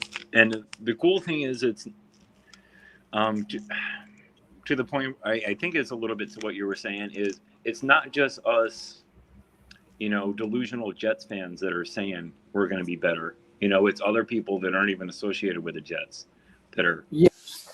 In particular, that was true after the draft. Like people that usually rip up the chart were coming out and saying what a good draft the Jets had and how they look like they're headed in the right direction. And when you got 3, 4 starters, in a draft. Even here on YouTube, I see on my feed a couple of different videos about, why the Jets might be serious this season and stuff. And it's not by Jets people. It's just by regular NFL people. Yep. And dude, I don't know when the last time I saw that was. So there's a lot of different indicators. There's a lot of different things that make me think this is headed in the right direction, not the least most listening to the way the players are talking and how bought in all of they are. So if they're that bought in, they're the ones that see it every day. They're the ones that have to put the effort in on the field. Their words mean more to me than any insider or, anybody. So, but yeah. Even our... all the different pieces, all the things we've done, like me and Green Bean were saying, I think there's too many small positives when you add them all up and look at the big picture to not have some sort of optimism for this year. There is no sense being negative where, I don't know. I think we're at least going to double our win total. I mean, yes. Like we just keep repeating ourselves again and again, week after week. But this team is so much better than it was last year. Josh Reynolds was our number 2. I don't even think Josh Reynolds would make maybe, him and Patrick are comparable. But I don't even think he'd be on the roster right now. You know what? I always forget about Tim Patrick. I forget that Tim Patrick is even on the team. Yeah, that's he's going to be 6 or 7. So to me, and Arian Smith, they're there and they'll be around. Maybe Smith will be the new gunner.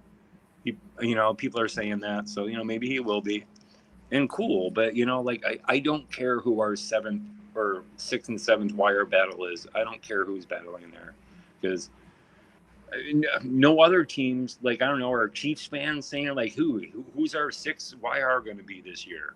I don't think they're all concerned about it like we are, but that's just one of my takes. I think it's funny that everybody gets so concerned about all the way down to the 52nd man on the team. Well, you know what? Nobody the else thing does. is as fans of other teams, their teams are scoring touchdowns and winning games and getting interceptions, and they have other exciting things to talk about. When your team doesn't give you anything to talk about in that context, you don't have anything to do but sit around and think about how can I fix this mess and rebuild this thing. And so you start looking at your wide receiver 6, or who is your Or your offensive tackle left because tackle. guys aren't going to make it through the year, or Who's our backup left tackles? Like who's third? Who's our third backup left tackle? Like it's exactly like right. other teams don't have to worry about that shit. And hopefully we'll have a good enough season where this time next year we're not worrying about it either. We'll just have faith that they've got it handled and be able to focus on what's important. Dude, thank you so much for calling in. Appreciate it. By the way, I do have a package that's getting ready to go out to you. It's just a hat for right now, but Hey, that's all right. getting ready to get mailed. I don't, because I have to work the next 2 days, and those are my last 2 days. I don't know if I'm going to make it to the post office before Friday when I'm off, but if all else fails, I'll go make sure I go to the post office sometime Friday and get that out to you.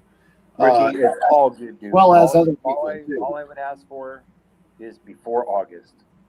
Oh God, yeah. Listen, no, it'll be long before then. But right on, because I'd like to rock some of that shit while I'm watching. Artie, Pagan Artie, I got a package for you that's going to be going out soon. And Derek too, right? Yours, Yeti. I'm sending something to Green Bean. I've got a big package for Jake with something for Frankie V in there as well. And what's the other one? I got another. Oh, and I got a shirt that I'm sending Carly. So I've got a few things that I've got to mail, but all that will be going out soon. Dude, thank you for calling in. It's been an awesome conversation. I have to kind of start wrapping this up because I've got. This is perfect timing. I call my son every night at 11 o'clock. It's 8 o'clock. Okay, great. Because I actually have a call coming in at 11 too. But I've told the person to wait 3 different times now. But I kind of need to take that call and get that handled. But dude, awesome, man. Thank you so much for calling in. Appreciate you. We'll be back again Saturday. Everybody in the chat, thank you. Thank you for the support. Thank you for tuning in. If you have not already, please subscribe to the channel. And that way you never miss a live show. You'll know all the content that we have coming up for you. We got some fun things planned for the summertime while we're on break that I think you guys are going to really look forward to. But until next time, I will see you Saturday night at 8 p.m. right here. Until then, thank you. Everybody have a great week and go Jets. Thank you, good night. We love you all.